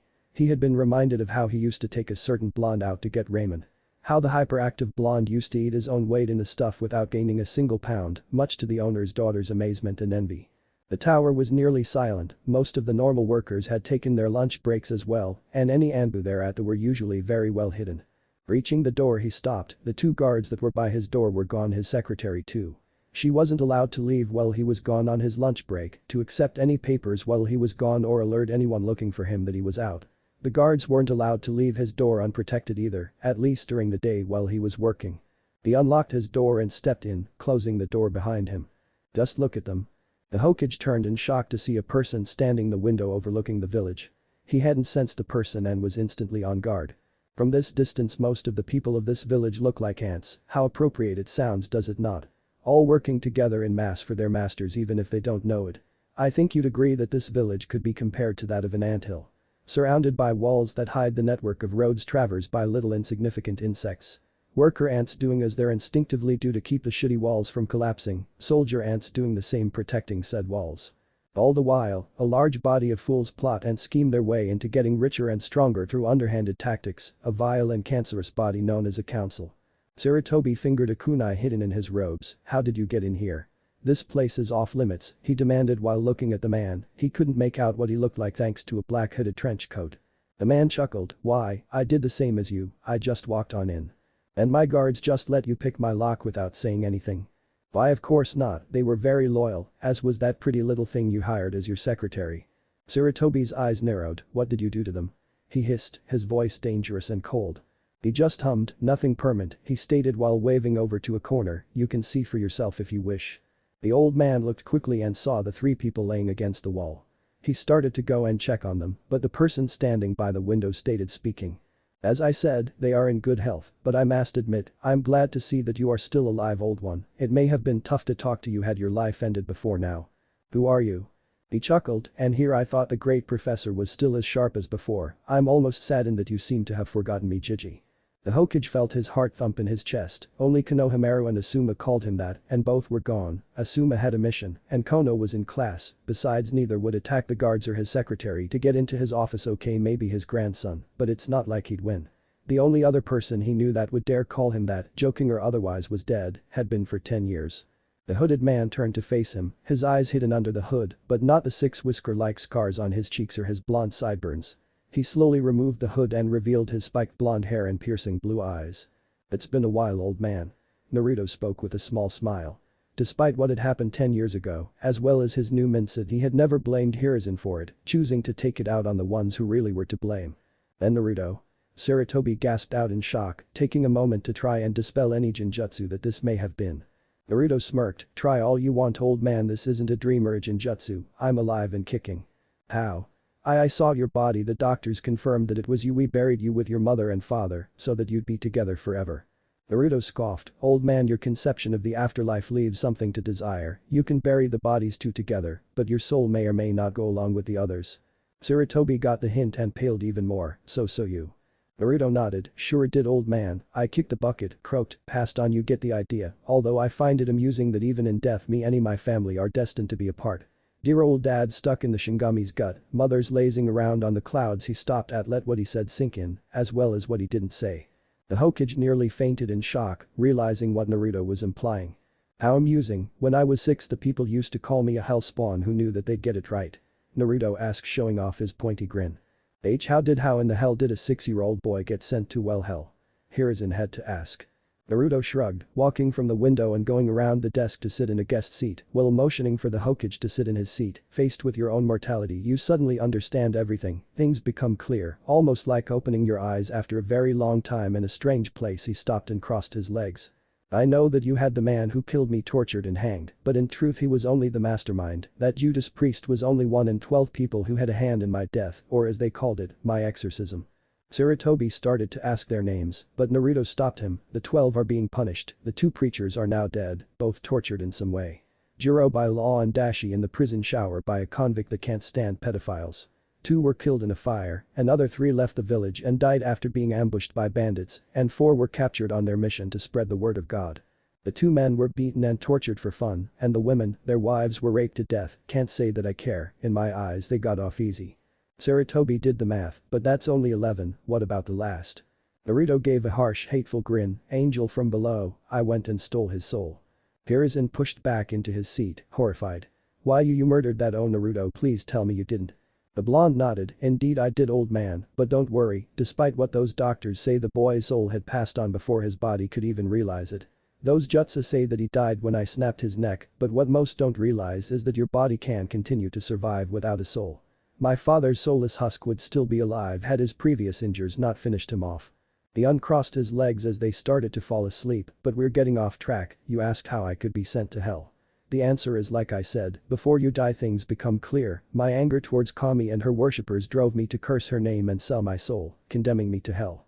It was scary at first, but the devil is actually not as bad as you think. He was surprised that a young child such as myself had sold his soul and, seeing as my only real sin was selling my soul, made it so I wouldn't be tortured for all eternity. He even trained me and agreed to send me back here, seeing as my life was brutally cut short. He didn't tell him his real goal or the whole truth, just the watered down half-truth. He didn't need the man to know that Lucifer's right-hand man on earth was sitting right in front of him and that he was planning on sending the world spiraling into chaos. He grinned innocently, the effect ruined by his sharp teeth, and asked, "But enough about me, tell me what's happened while I was gone." A few hours later. "Wow, things really have changed," Naruto remarked while rubbing his chin with a finger.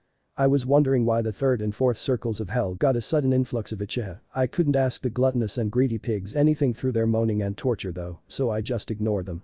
Sarutobi ignored what he just said, still trying to get used to the fact that Naruto had spent most of his life in literal hell, which seemed to be an improvement compared to how the village treated him before. "So what will you do now, Naruto?" he asked after a while. "Do you want to stay and rebuild your clan? Everything was locked away with family seals, so only you can open them." Much to the civilian council and Danzo's anger, "I know that people will accept you now that everyone know the truth, all we'd have to go is come up with a cover story." Naruto hummed, "Write up a contract for me to be an independent asset under your command and no one else's, and I'll happy accept a place here in this village. Also, the council has no say or power over me, and in the event of your death, impeachment or otherwise, the contract must be renewed by both parties, or I have the right to walk away with all my stuff." Sarutobi nodded. During the village's early stages, such a thing was commonplace. "Also, I want to be able to pick and choose my missions," Naruto started, only for Sarutobi to chuckle. "Actually, Naruto, I was thinking along the lines of you being my personal bodyguard, that is after you prove your abilities to the Shinobi Council, so that they don't have to worry about my safety during public functions or diplomatic missions." That and to rub it into the civilian council's and Danzo's face, he stopped and gave an evil laugh of his own, making Naruto smirk. Deal. Despite everything, Sarutobi felt that he just made a deal with the devil. How appropriate. To be continued. After drafting an official contract, Sarutobi gave it to Naruto to read. Basically, it stated that Naruto would be his and Sarutobi's chief bodyguard during any public function, such as speeches or any time where he was out in the streets during things like festivals. He would also accompany him outside the village for things like the Chunin exams, should any Leaf Ninja go on to the final exams, or if he personally goes to sign a treaty. In return for his employment, Naruto will receive the official rank of Jounin along with a weekly paycheck, not including whatever he earned for doing missions of his choice. The council also had no say over him, something that they both knew would piss them off to no end, as well as the part of his contract, stating that in no way could be forced to train or share his abilities with anyone he didn't want to, and that trying to steal from or spy on him will result in harsh punishment or even execution. Sarutobi also added on a small part stating that Naruto was immune to many of the rules concerning ninjas of Jounin rank. He didn't have to take a team to train for one, as it would conflict with his terms of employment, nor did he have to do the mandatory missions or duties that they had to do, as it would keep him from being his guard if needed. Another stipulation came in the form of seniority, as the Hokage he had seen many instances where orders from two ninja of equal rank would clash, leaving their subordinates confused and unsure of what to do. To fix this, the seniority system came into place, where if two ninja of equal rank were sent on the same mission, the more experienced ninja was in charge. To stop that from happening, Sarutobi clearly wrote down that, while Naruto had the rank of a Jounin, the blonde's authority would always outrank any other ninjas besides his own when it came to the safety of the cage or the village. Naruto nodded and handed it back to let him sign and stamp it before signing it himself. "Well, Naruto-kun," the Hokage started while looking over the finished contract, "all that's left to do now is to arrange the test." Naruto smirked, "Good, I can't wait to show off to the council. May I ask what to expect?" "Besides a test in all three types of jutsu, I'm sure you can expect a challenge from the Anbu captain who used to be my guard." Naruto hummed, "Jealousy is most unbecoming of an Anbu captain," he said with a chuckle. "I'll be looking forward to this challenge, but I'm strapped for cash and I'm going to need some things. Would it be too troubling to ask you for an advance?" Sarutobi lit his pipe, "Of course not, Naruto-kun, I'd be more than happy to lend you some money. Besides, after your death, your weekly stipend continued to pile up for a while. I kept it locked up so that no one would try to steal its sentimental value and all." He opened his desk and pulled out a metal lockbox. Unlocking it, he pulled out a small dusty envelope and handed it to the blonde. Naruto accepted it. "Thanks, old man, I'll be seeing you around."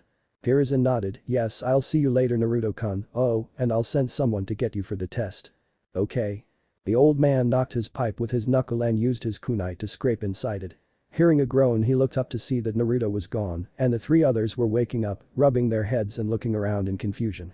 Naruto walked through the village streets with his hood on. He really hadn't planned on joining the village, but it wasn't like he was on a tight schedule or anything, or that he really had a plan to follow anymore. His vengeance was complete. The 12 who had murdered him as a child were dead and suffering in hell, as their souls were condemned by murdering an innocent child. Lucifer had told him that as long as souls continued to flow into hell, he didn't care what he did. Not that he really needed to be up here, the world was full of sin and vice as it was, sending him up here would just tip the balance to hell's favor. Maybe he did it as a way to mock heaven, who really knew what the devil he was thinking.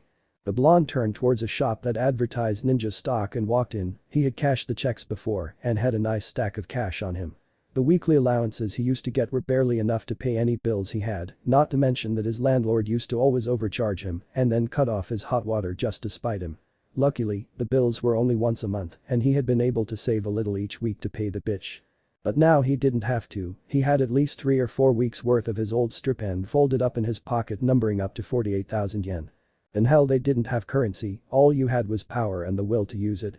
You didn't need food in hell, being dead and all, but the stronger demons enjoyed it from time to time. If they felt like they wanted something that you had, you'd better give it to them or be strong enough to keep it. 10 years in hell hadn't dulled his self-taught money management skills. As soon as the money had been counted out for him, his mind raced through all the things he knew to save a buck. He opened the door to the shop and saw that the cashier, a girl with brown hair styled into 2 buns, was asleep with her head on the counter. He could also hear someone working in the back of the building, but neither seemed to hear the bell ring above the door. Walking around, he ideally wondered if he could get away with just taking what he wanted. He had before, after all he wanted Gaara, so he just took her over and over again. He saw a few things that he could have just taken, but the thought of somehow getting caught went through his mind. While the odds seemed to be in his favor, there was always that chance. After all, getting caught stealing would make it hard for him in the long run, maybe even ruin his chances at getting into the highly respected and coveted position as the Hokage's bodyguard, something that he didn't want to fuck up. The blonde devil picked up some stuff, mainly the standard kunai and ninja star packs, as well as the pouches that went on his thigh. He also wanted to get him a weapon of some kind to use, especially after that fight with that angel. His claws were good and all, but it was a pain to heal himself, especially parts like his eyes. His healing factor could easily take care of cuts, bruises, and broken bones. All he had to do was reset it and return to the fight. But missing body parts were a bitch. He needed some time to heal those. His eye was a perfect example of that. The sword had almost completely ruined it, and all the complex parts had to be regrown. He found one. It was a special-made ninja sword forged with chakra-conductive metal. Sadly, it wasn't made to handle the intense pressure his chakra would put on it at full strength, but it would do. He'd just have to tone it down and push small amounts into it. He heard a small whimper and turned to see the girl behind the counter start fidgeting, twitching in her sleep and clenching her eyes. The blonde took a step closer and noticed that her fit seemed to worsen. Then he took a step away to see that she calmed down.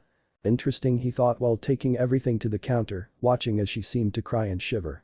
As he himself got closer, he realized that she was unconscious, sensing his true nature, and he too sensed what she truly was. He narrowed his eyes and reached out to crush her neck. She was a half-breed. A spawn between angels and humans.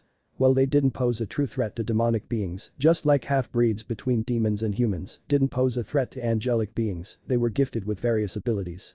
Most usually had higher chakra pools, some had higher brain functions, but there were a small few that were able to sense full demons or angels. As she cried in her sleep, he knew that her gift was underdeveloped. Had it been fully developed, she would have waken up long before now. The blonde grabbed her shoulder and shook it. There would be no use in killing the little half-breed. She couldn't pose a threat to him at all. She was too pathetic to kill. "Wake up," he spoke in an even tone, making her wake up with a gasp, looking around like a frightened animal. Denton had been sleeping peacefully. Her team usually trained early in the morning and stopped an hour or two before lunch. Today was no exception, so she was dead tired when she got back to her father's shop. At least they didn't have any missions today, sadly for her. That meant that she had to work the register while her dad worked the forges. She had sat there for a few minutes, eating a small snack while trying to stay awake. But after an hour she fell asleep while sitting on the stool behind the counter. It was some of the best sleep ever too, that was, until some strange feeling overcame her and turned her dreams into hellish nightmares. She had bad dreams before, but nothing like these. They were so real, depicting her team and father's murder at the hands of demons before they turned on her. Usually she could just clench her eyes and wake up, but it didn't work. Then someone shook her. "Wake up." His voice seemed to boom, causing her to wake up, heart pounding harder than it would after a spar with Lee. She looked around and saw the blonde standing across from her with a blank face and blushed, mostly at getting caught dozing off on the job. "Ah, sorry, can I help you?" she asked, trying to save what bit of dignity was left. Sadly for her, he gave her a look that basically called her stupid and looked down at the pile of supplies laying between them. With all but a shred of her already shattered dignity left, she wordlessly totaled his stuff. "That'll be 9115 yen," she spoke as he pulled the money from his pocket and counted it out. He took the equipment and walked out of the store. She might not have been a threat to him, but he still didn't like her. Kami and Shingami both opened their eyes and frowned. They had been watching the boy to see what he was doing, but had lost him multiple times. One would think that they would be able to see him at all times like they could the humans, but somehow, the dark powers of hell were making it hard to keep him in their sight. So far they had watched him punish those responsible for his death, and while they were both horrified to see him kill an innocent teen, neither objected to seeing him have that preacher killed. While they knew that the blonde had set him up, then, both knew of his previous sins. He was a corrupt and foul man. While he seemed innocent, he had really molested children in the past and had been stealing from the church for years. The death god had found the way he died to be fitting and humorous, as did her sister to a lesser extent. Like Naruto, they too liked the concept of the saying an eye for an eye, just not to the extremes that he was willing to take it to. "I fear the future may not be as peaceful as we had hoped, Nai-chan," Yukio told her sister sadly. The death god nodded, "Indeed, and from what we've seen, Kushina may have no chance against him should they ever face each other." Kami nodded. "While the bond between mother and child is strong, the 9 months they spent together may not be strong enough to outweigh 6 years of torment or the 16 they spent apart. He may not even recognize her," Nai spoke out after a moment, "and I fear that I may have a lot more work to do soon." The rumor mill around Konoha was abuzz with information, most of which was complete bull, things that teenage girls made up to get back at people and hurt them when they couldn't do anything physical. But for every 10 to 20 false rumors you heard, there was always one that proved to be truth. One of which being that the Hokage was going to hire a new bodyguard. To those who knew about the large network of gossipers and how they functioned, it was a shock to see how quickly the rumor got out. Usually it took a few hours for something public and open to reach the ears of every nosy person, but something like this was supposed to be kept quiet. The power of gossip was not to be underestimated, and Boo researchers had often thought of ways to use such an effective communication system like that, but the ideas were usually thrown out due to lack of funding, that in most rumors were sometimes twisted to the point where you had to pick it apart to find that one shred of truth. But the rumors seemed plausible. The Hokage had cancelled numerous meetings today and had summoned the council, who were surprisingly tight-lipped about the whole thing. Even the pink-haired gossip girl on the council, who would normally leak such juicy information, was silent as the grave, mostly because she was threatened, along with the rest of the council, that should they leak any information until it's declassified, they will be put into a grave. Ino Yamanaka, a one-year genin, was a part of this circle. Even as a child she had effectively used the system to her advantage. At first it was to try and find out who liked who, then to find out what kind of girl Sasuke liked. After finding out that Sakura, her one-time best friend, also liked Sasuke, she had started to back off so that Sakura could have her chance. But before she could tell Sakura that, the pink-haired banshee broke off their friendship and did everything she could to make her look bad. Little did she know that since Ino actually came from a respected clan, her word was worth much more than a lowly merchant family. It hurt Ino to find out that Sakura had broke off their friendship over nothing at all, calling her a pig and always trying to outdo her. Once the pain faded, anger replaced it. All those bullies that Ino protected Sakura from found that the pinklet was open game, rumors about her being a slut floated from classroom to classroom, that the only reason she was at the top of her class was because she would do nasty things with her teachers. For Sakura things got a lot tougher. Had it not been for her inner self, she would have been badly beaten numerous times, but her freaky inner self seemed to give her stronger punches, which scared most people into only calling her names.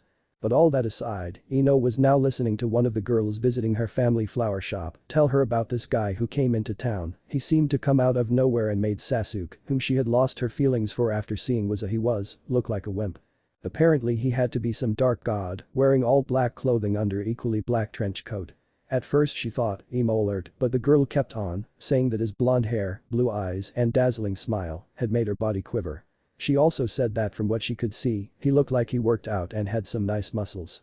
She toned out the group of girls and wondered if the man they were talking about was single or a ninja. Hell, a better question would be if he was going to stay in the village.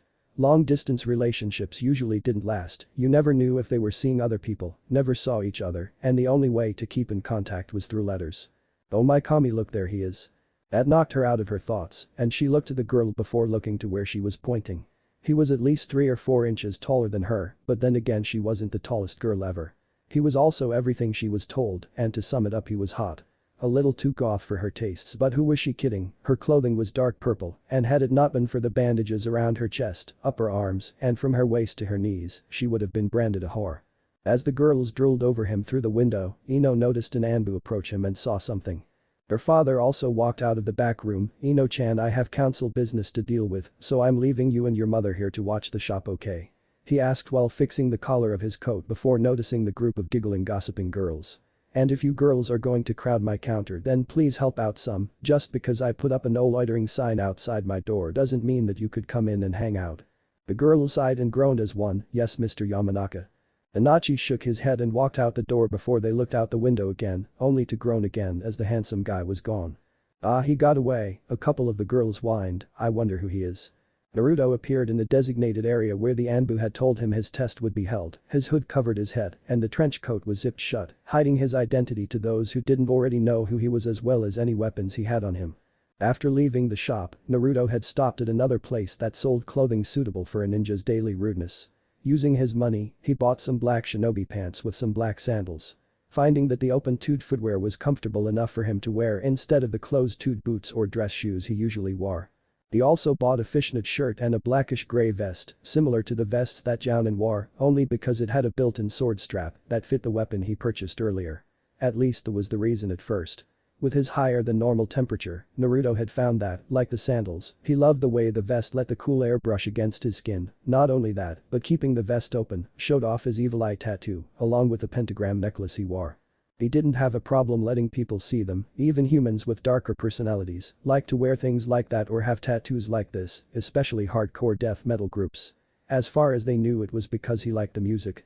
He looked around and saw that he was standing just outside a large stadium, the Chunin exam area if memory served. He walked in and followed his nose, the scent of Sarutobi's pipe leading him up a few flights of stairs.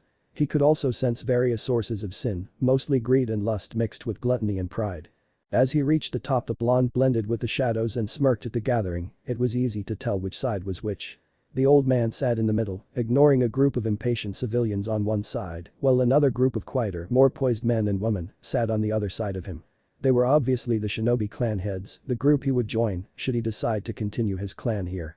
"Okage-sama, where is this person? We've been waiting forever," a rather large civilian huffed while fanning himself with a paper fan. The feral-looking woman with two red fang tattoos on her face scoffed. "It's only been 4 minutes." The civilian snorted. "Well, a good ninja should come when called."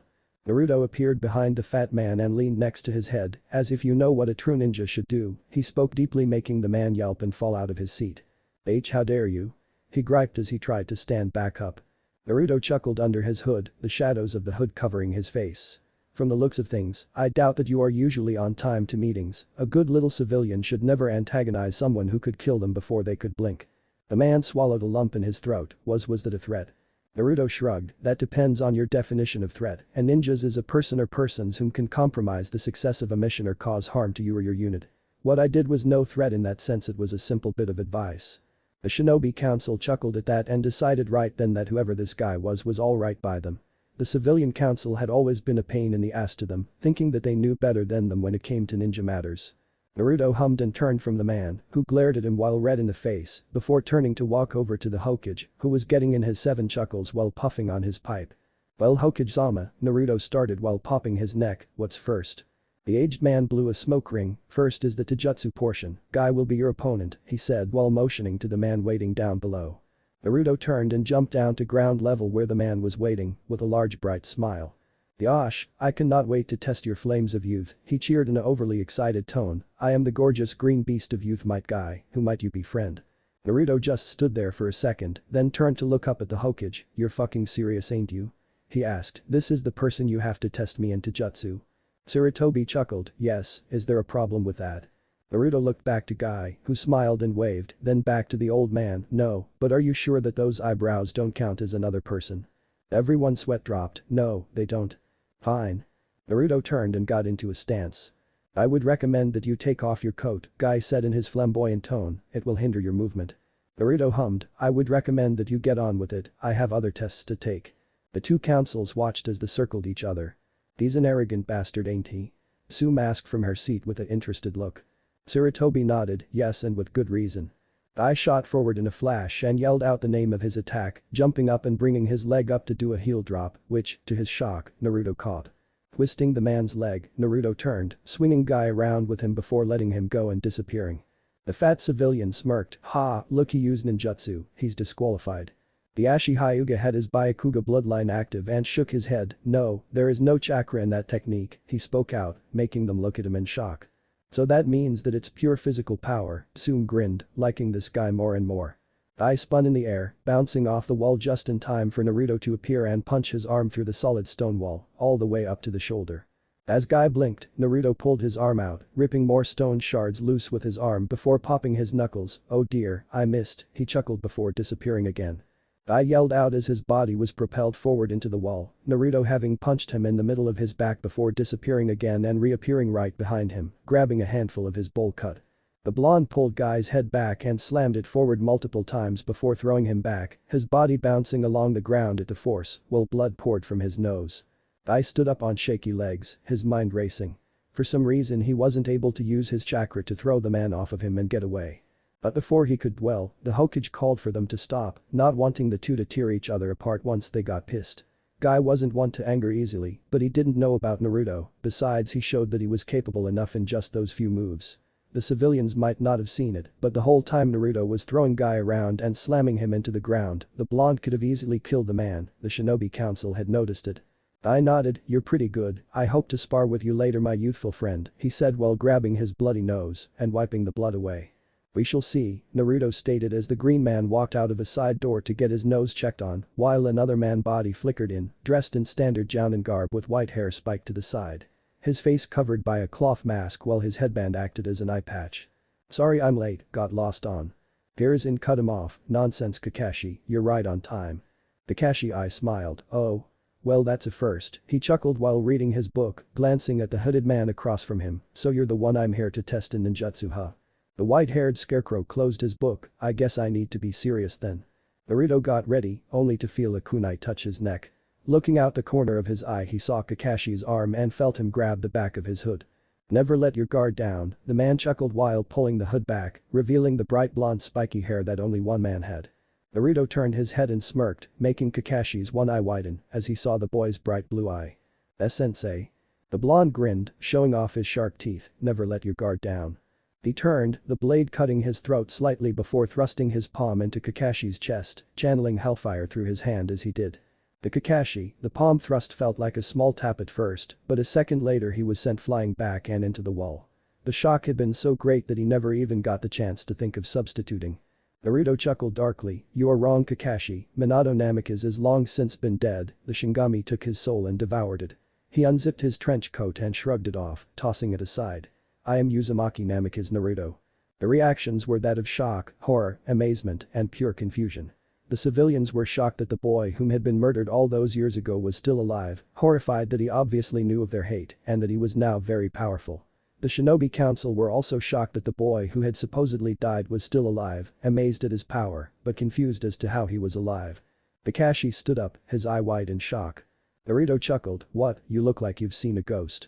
Kakashi started to stutter out a comeback but cried out suddenly, grabbing at the area where Naruto had hit him, only to realize that it was a smoldering hole, which was nearly about to burn through his clothing under his vest. Ripping the vest off he checked his chest to make sure he wasn't burning anywhere else, before looking at Naruto in wonder. Naruto held up his hand, showing him that steam was coming from his palm. "Gaze upon the being whose veins course with flames, black as a moonless sky, dark as a starless night." He chanted before swiping his hand at Kakashi, saying, "Submit to the fiery blaze of hell." Kakashi leaped away just in time to avoid a spray of black flame, burning the grass and dirt beneath it, as well as scorching the stone walls. He lifted his headband and analyzed the blonde across from him, only to be forced to move as he appeared out of thin air by his side holding his hands to his mouth. Naruto breathed out, blowing a large spread of hellfire along the wall to the point where the stone melted.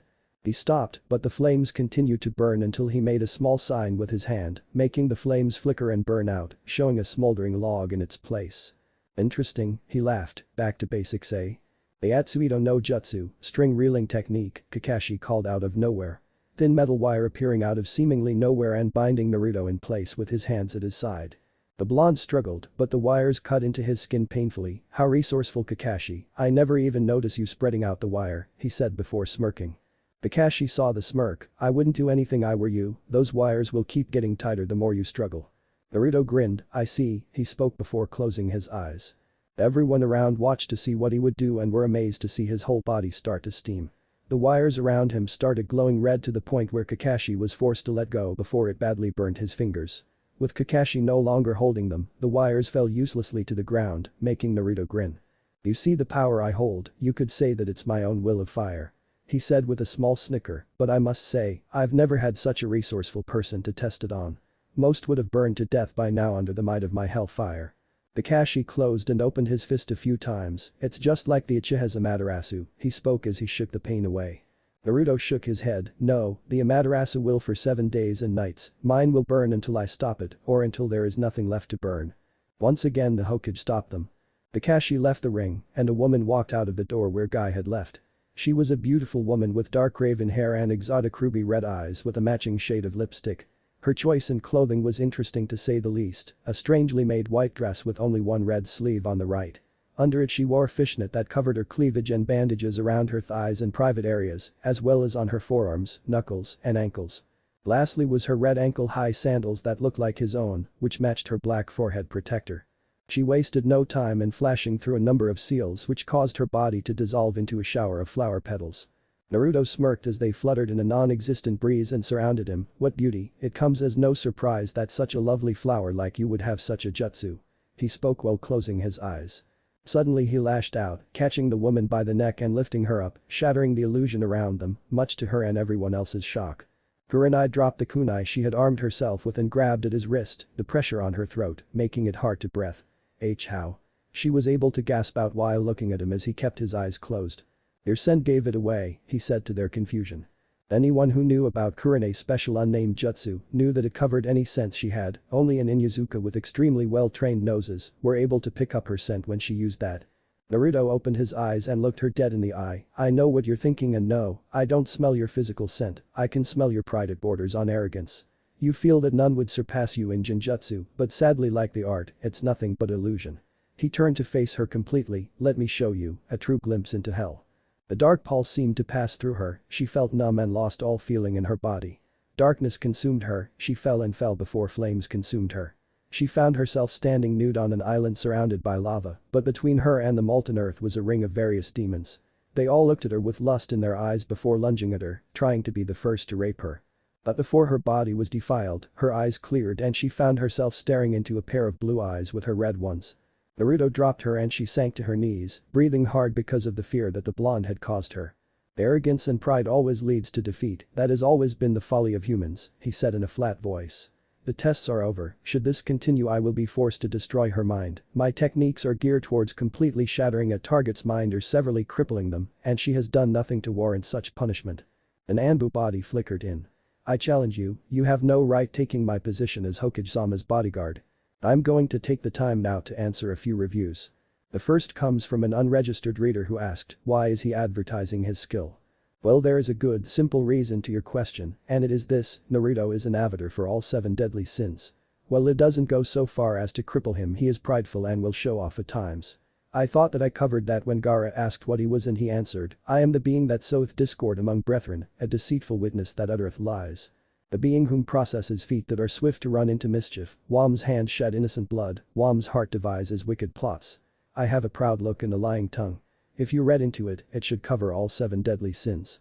That also brings me to my next question from a Belnin who asked, why make Gaara a girl, why not make Temari the Jinchuriki?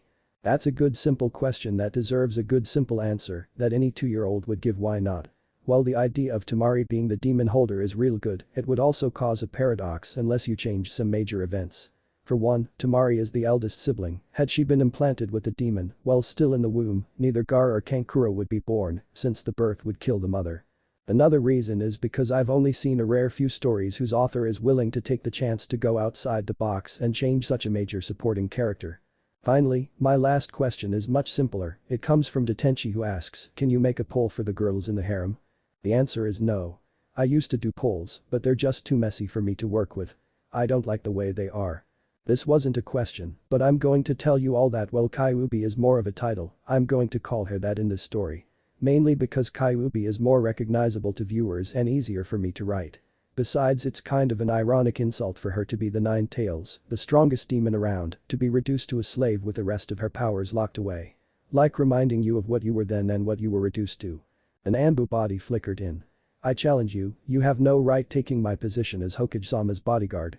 Naruto looked at the Anbu. He, if the deep voice meant anything, wore a light brown cloak and had a painted Nico mask with multiple red stripes and designs, secret Anbu markings that were nearly impossible to forge that signified to other Anbu that he was the Anbu commander.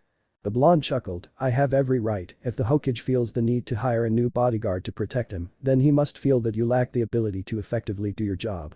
Kurenai slowly got to her feet, brushing away the mednins that came to see if she was okay before leaving the arena, making her way up to the viewing area to watch the coming fight. I've guarded Lord Hokage for more than 20 years, before you were even born, the Anbu hissed. Naruto nodded, then you must be a great ninja, to have survived for so long. Then he smirked, or a great coward. The Anbu growled. Even now you prove just how unfit you are for duty, getting jealous because you are being replaced on one of the, if not the most important job this village has. As a ninja you are expected to always keep calm and focused, yet here you are demanding to fight me over something you are clearly unfit to do. Naruto spoke in his dark tone, reaching around his shoulder and drawing his sword. Let's face it, you are a part of the old breed, those trained as fast as possible to be thrown into the war. Your kind were never expected to live past their 20s, and yet here you are, your mind has been warped by the war. There is a reason that ninjas are trained until they turn 15, the only reason the old breed were sent out in their 10s was because of the need for manpower.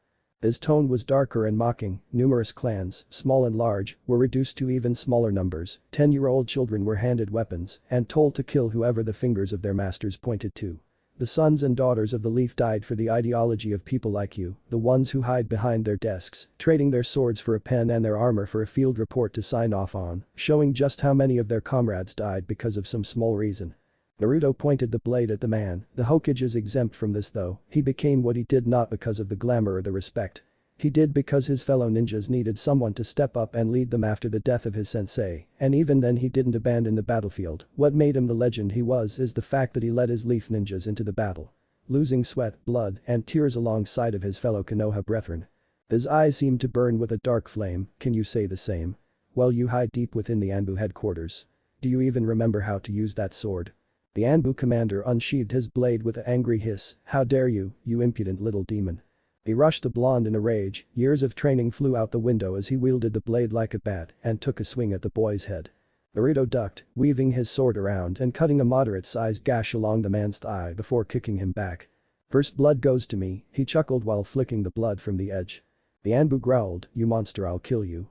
Naruto watched with his usual toothy smirk as the Anbu ran at him again, his leg limping slightly as the gas hurt with every step.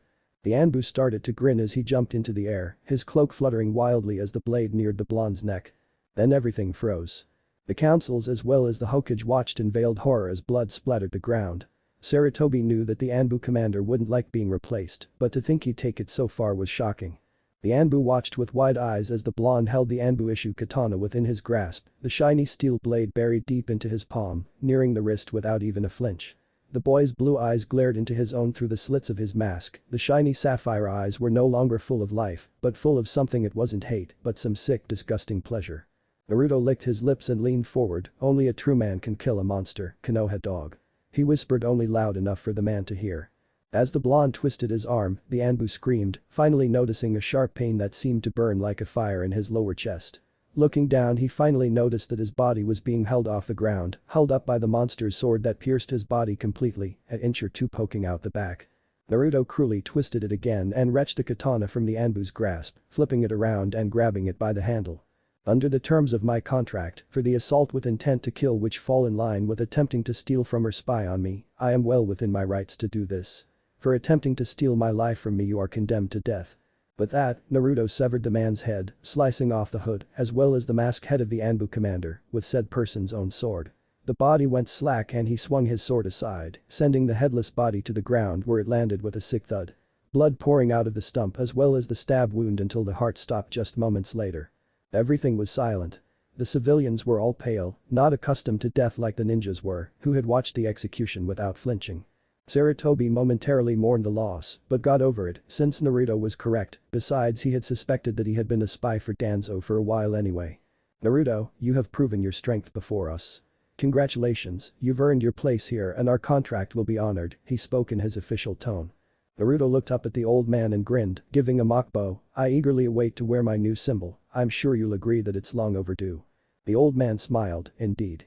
Naruto turned and walked to exit the exam stadium, and lo the Forsaken Son hath returned, leaving a monster, but returning something more.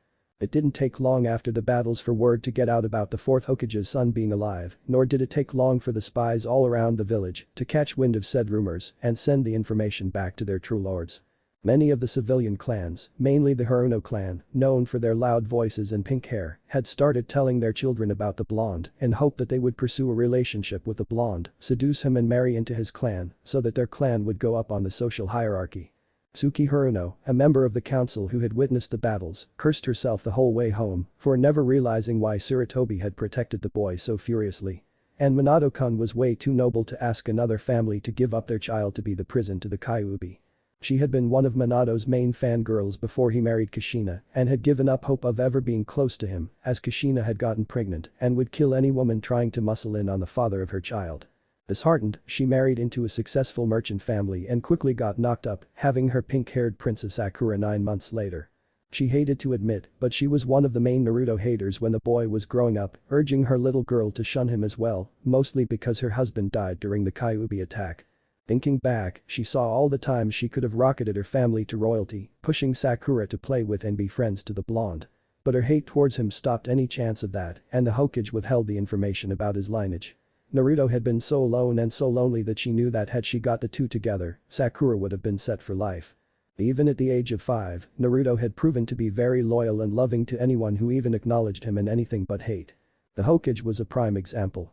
No one could understand why he liked the little demon and would take the time out of his busy day to visit and take him out to ramen. He and the family at the ramen stand were probably the only ones to be nice to him in the whole village, and now look at what was happening. He was the Hokage's main bodyguard and was probably doing something to repay the owner of that stand, as well as his daughter. Once she got home and Sakura returned from training, she would have to nudge her from the Uchiha and towards the Namikaze. The only reason Sakura liked the boy now was because of her anyway, so it couldn't be too hard to switch her focus. Besides, the Uchiha clan had fallen from grace, with Itachi murdering all but Sasuke. Many around Konoha had started openly saying things like good riddance because of their arrogance. Ninjas didn't care either because they would work hard to do something only for the Uchiha to steal it from them with just a look. Minato Namikaze on the other hand was loved, he was the last of his clan, rich, noble, and the Hokage to top it off. But the icing on the cake was the fact that he wasn't into superiority. He would look at you like an equal and talk to you like a person. To be honest, when she learned that Kushina was carrying Minato's baby boy, she had hoped that her own child was a girl, so that she could get with him, or if not, she planned to seduce the boy herself. Tsuki stopped and looked at herself in the mirror, she wasn't ugly, and was blessed not to have received her family's curse of having a large forehead, unlike Sakura. Even after 9 months of stretch marks and stress, she had regained her thin figure and would go to the gym every now and then with her friends. Sakura had often asked her how to stay as thin, but refused to work out like she did, saying that it would take time away from her Sasuke-kun and would make her look like a overly muscled freak. Tsuki had never taken the time to explain that you had to balance exercise and diet because Sakura was too pig-headed to listen, besides she was trying to bag a Uchiha, so it made up for it. But then she thought, if Sakura was too thick-headed and set into her ways, then curbing her from Sasuke to Naruto might be tougher than she thought. Turning around, she walked towards this nice little shop that she used to visit with her friends to pick out clothing made to excite men. Last time she checked, they also sold some lotions and scented perfumes that just made men hot and bothered. After all, because of that shop, Sakura was born a few years earlier than her husband had planned, not that she minded. The Ichiraku ramen bar had defiantly seen better days. All those years ago when it first opened, being nothing more than a small street side vendor, Tucci sold his ramen to anyone who wanted a bowl. Soon more and more customers came, and after a year or two, he had enough money saved up to buy a small place just off Main Street and changed the name from Ichiraku Ramen to the Ichiraku Ramen Bar. Over the following years he continued to make great ramen at affordable prices, making his ramen some of the best known for its perfectly balanced flavor and heavenly noodles. It was also known for winning the heart of his wife, a beautiful younger girl who quickly fell in love with him over a bowl of ramen. They got married and continued to dominate the ramen making business until she was forced to take it easily, not wanting to harm their baby she was carrying. But fate turned out to be a cruel mistress, for when she gave him a beautiful daughter whom was named Am, she died of heart failure not too long after. As it turned out, the Raymond that had won him his lovely wife had also snatched her away from him. The stress and pain caused by childbirth proved to be too much for her heart to take and caused it to burst, leaving no possibility of her surviving. He mourned for years, making sure his child ate healthy as not to follow in her mother's footsteps, using his money to put her through civilian school where she, in her teens, unsurprisingly developed her father's love for cooking and started helping him after school and on weekends. But before that the Kyuubi attacked when she was around 4. They were part of the lucky few civilians that were sent into shelters early and stayed until the 4th had stopped the raging beast. When they exited they were shocked at the destruction and weren't shocked to see part of their home destroyed, but the seeing it up close hurt. The damage was fixed, but Tucci had to replace a lot of things. But despite that, he kept on working, serving any hungry soul who sat at his bar. Then one day he saw the little blonde child sitting on one of his stools looking hungry. He saw the birthmarks and instantly knew who it was, but unlike the others, who hated the boy, he found himself pitying the child, despite what he knew he held. Naruto moved the cloth curtains and stepped in, looking around at the dark ramen bar, which used to be so bright and cheerful. Not because of the lack of light but the lack of life. His movements were so quiet that the girl sitting behind the bar never noticed him walk in. Reading a thick textbook while writing in a notebook. 10 years had changed her, but he instantly knew who she was. Her brown hair was longer, a white cloth tying it back, the white waitress kimono she wore now had 2 larger bulges in the front and now showed off her womanly shape. He slowly moved towards her, grinning as he was able to peek down her top for a view of the top part of her breasts. She seemed to be studying that book so hard that the sound of the cushion under him being pressed down and letting out a small hiss was lost to her. Looking at the book, he saw that she was studying a cooking textbook, trying to answer some questions about the previous chapter she read. From close up he had to admit, the girl he once saw as a sister had really gotten cute and he suddenly didn't feel like eating ramen, he wanted the ramen girl. He smirked at how wrong it seemed, she thought of him as a brother, but little did she know that incest didn't bother him. I believe the answer is A, he said to her with a smile. Am nodded, yeah me too, but I wanted to make sure, she said while jotting the letter down, stopping suddenly and looking up at the blonde who grinned. Hello Wani-chan. Am dropped the pencil with wide eyes and Naruto. Face as pale as a ghost. In the flesh. But. Naruto shushed her, reaching across and placing his finger on the 20-year-old's lips. Wani-chan, I didn't die. I went somewhere far away and trained before returning. He told her while sliding his finger down and grabbing her book. He closed it without looking and slid the book aside while they stared into each other's eyes. I don't hear the old man around, where is he? Am took a moment to find her voice, I'm closing today, he already went home. Naruto grinned, how about I help then we can catch up. She agreed and they closed down the ramen bar, closing thick metal shutters over the entrance and locking it from the inside. Come on Naruto-kun, we can leave out the back, she told him after tugging on the shutters to make sure they were locked. As she walked around the bar to go to the kitchen, Naruto grabbed her arm in a vice-like grip. Now Naruto not so tight, she yelped as he grabbed her. She turned and saw his smirk, then winced as he squeezed her arm tighter and Naruto, ow stop that hurts, she cried before he grabbed her other arm and pushed her against the counter. Holding her against it with his body. You've really gotten pretty since the last time I saw you, he said while taking a deep breath of her scent. Am tugged against his grip, Naruto please you're scaring me, she whimpered at his look. Ow that hurts please you're hurting me. She shivered as his eyes seemed to glow red for a moment. He then let one of her arms go and grabbed her throat.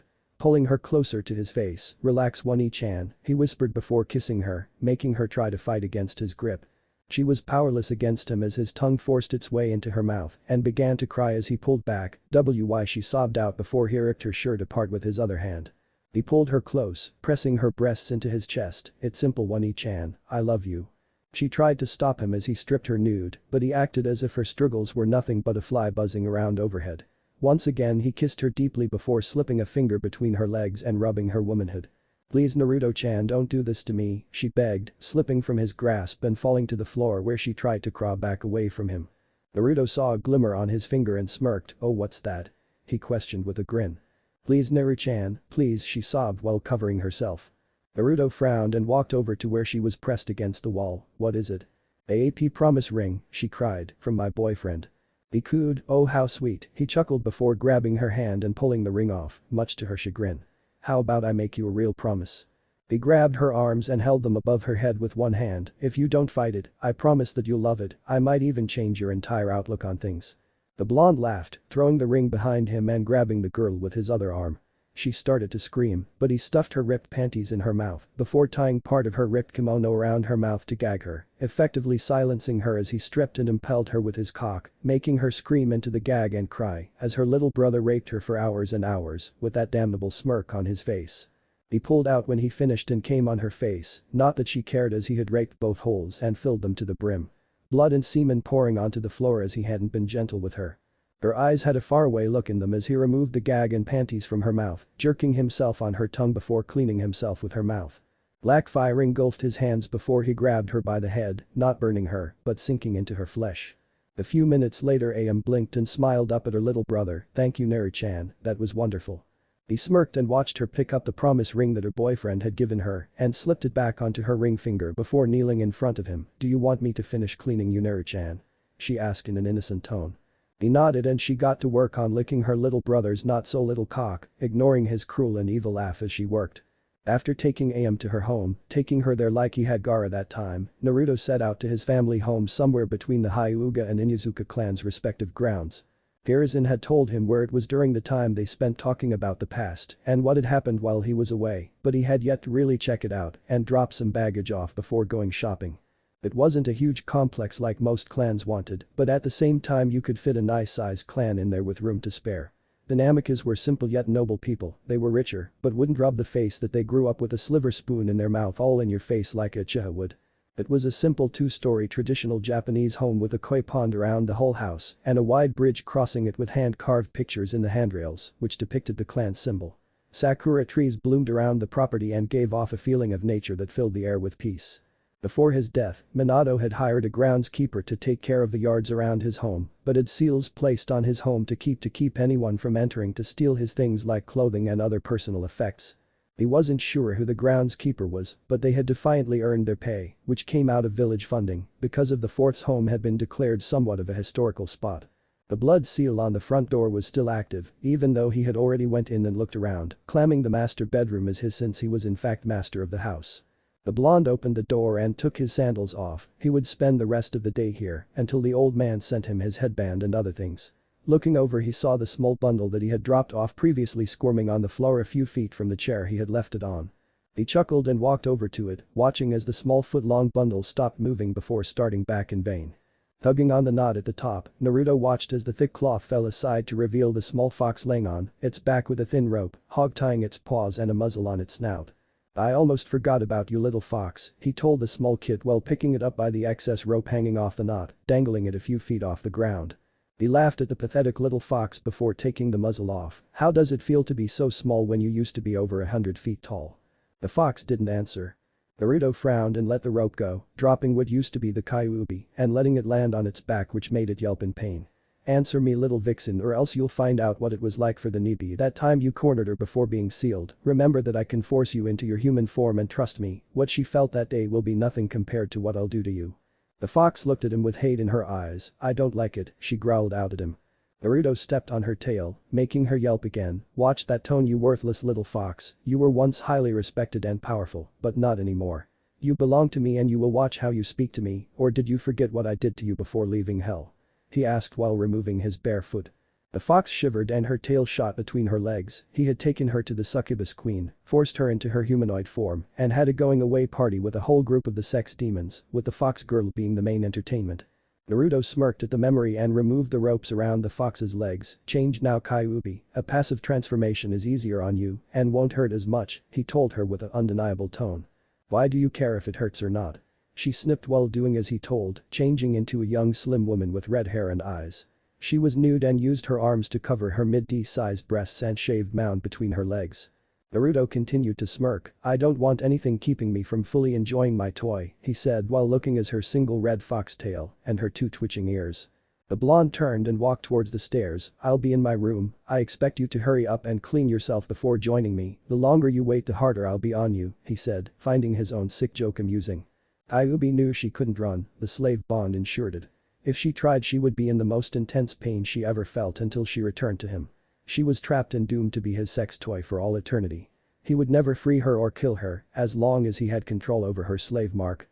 He wasn't stupid, he knew that all he had to do was use it and she would be paralyzed with a single thought. She almost contemplated killing herself, but she had accelerated healing and made the act impossible. Besides, he knew necromancy and would just bring her demonic soul back. Standing, she shuffled to go on and find his bathroom and started cleaning herself up before following her nose to find her master's bedroom. Ayubi scuffled in front of the sliding door and slowly knocked, inwardly hoping that he had fallen asleep but accepted her fate when he called for her to enter. Sliding the door open, her tail wrapped around her to cover her bare bottom and womanhood before turning and closing the door, covering her chest with her other arm. The master bedroom was very spacious. The bed was a large, ranging around 8 foot long and 10 wide, with white sheets and a royal red conformer. It also had a matching canopy on top reaching up to the ceiling. This was obviously something that the woman of the family had wanted, as most had futon-style beds, while only a few families had this style of bed, raised off the ground and all. The bed was placed against the wall in between 2 windows with matching royal red curtains, one of which was pulled open with Naruto standing in only a pair of pants while looking out on his property while the sun was still up. Off to the side was another set of sliding doors, one was open, revealing a large walk-in closet with neat and organized racks of clothing. Next to that was a dresser with a bunch of picture frames facing down.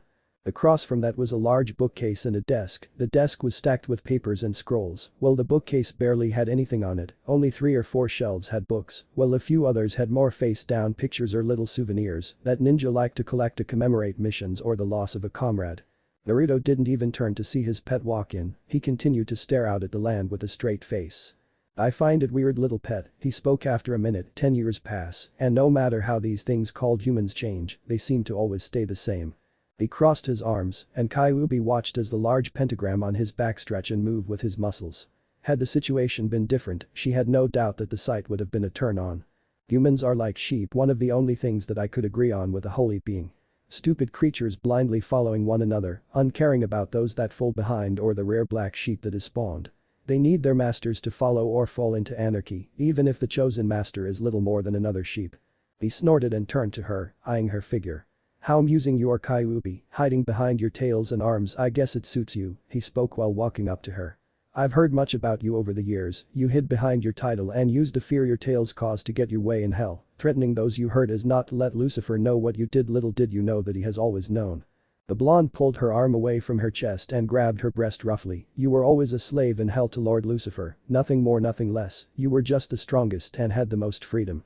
He walked around her and wrapped his arms around to grab her chest with both hands. "You disappointed him by leaving your post, so when you were dragged to hell with me, he locked you in the deepest pit and trained me to be him on earth." She was powerless as he licked her neck. "Your punishment is fitting, I guess, the strongest slave in hell to the weakest slave on earth." He grabbed her nipple and twisted, making her eyes fill with tears as she screamed. "How does this feel?" he whispered into her ear after releasing her nipple, which seemed to throb in pain. "To know that you fell so far from grace that you very well might spend the rest of your immortal days laying on your back or bowing between my legs." A tear fell from the demon's eye. Nothing was a worse fate than to become nothing more than a pleasure slave. Doomed to be locked in a room, only allowed to leave when called to please your master sexually or please other men who earned her master's favor. "Your power is locked away and I'm the only one who can release it. I would, but you can't be trusted," he said, switching to her other ear while still playing with her breasts. "I'm also not going to let you laze around while I'm gone. Maybe I can find someone willing to pay for your services." Her eyes widened in fear. He was planning on whoring her out to all sorts of strange men, possibly even women. "That way you'd be of some use, and that's well within the range of skills for a useless fucking whore like you," he hissed at her. Kyuubi was no stranger to sex, but being the great Kyuubi no Kitsune made it, so she was always in control. Besides, she had usually went towards women instead of men, so the thought of being powerless and at the mercy of some human terrified her. The blonde was way out of her league of cruelty and evil. He was on par with the devil himself. "Be please," she started to cry, the pain he was causing her, plus the humility and terror of being a whore to humans, finally breaking her resolve of not crying to give him the pleasure of watching.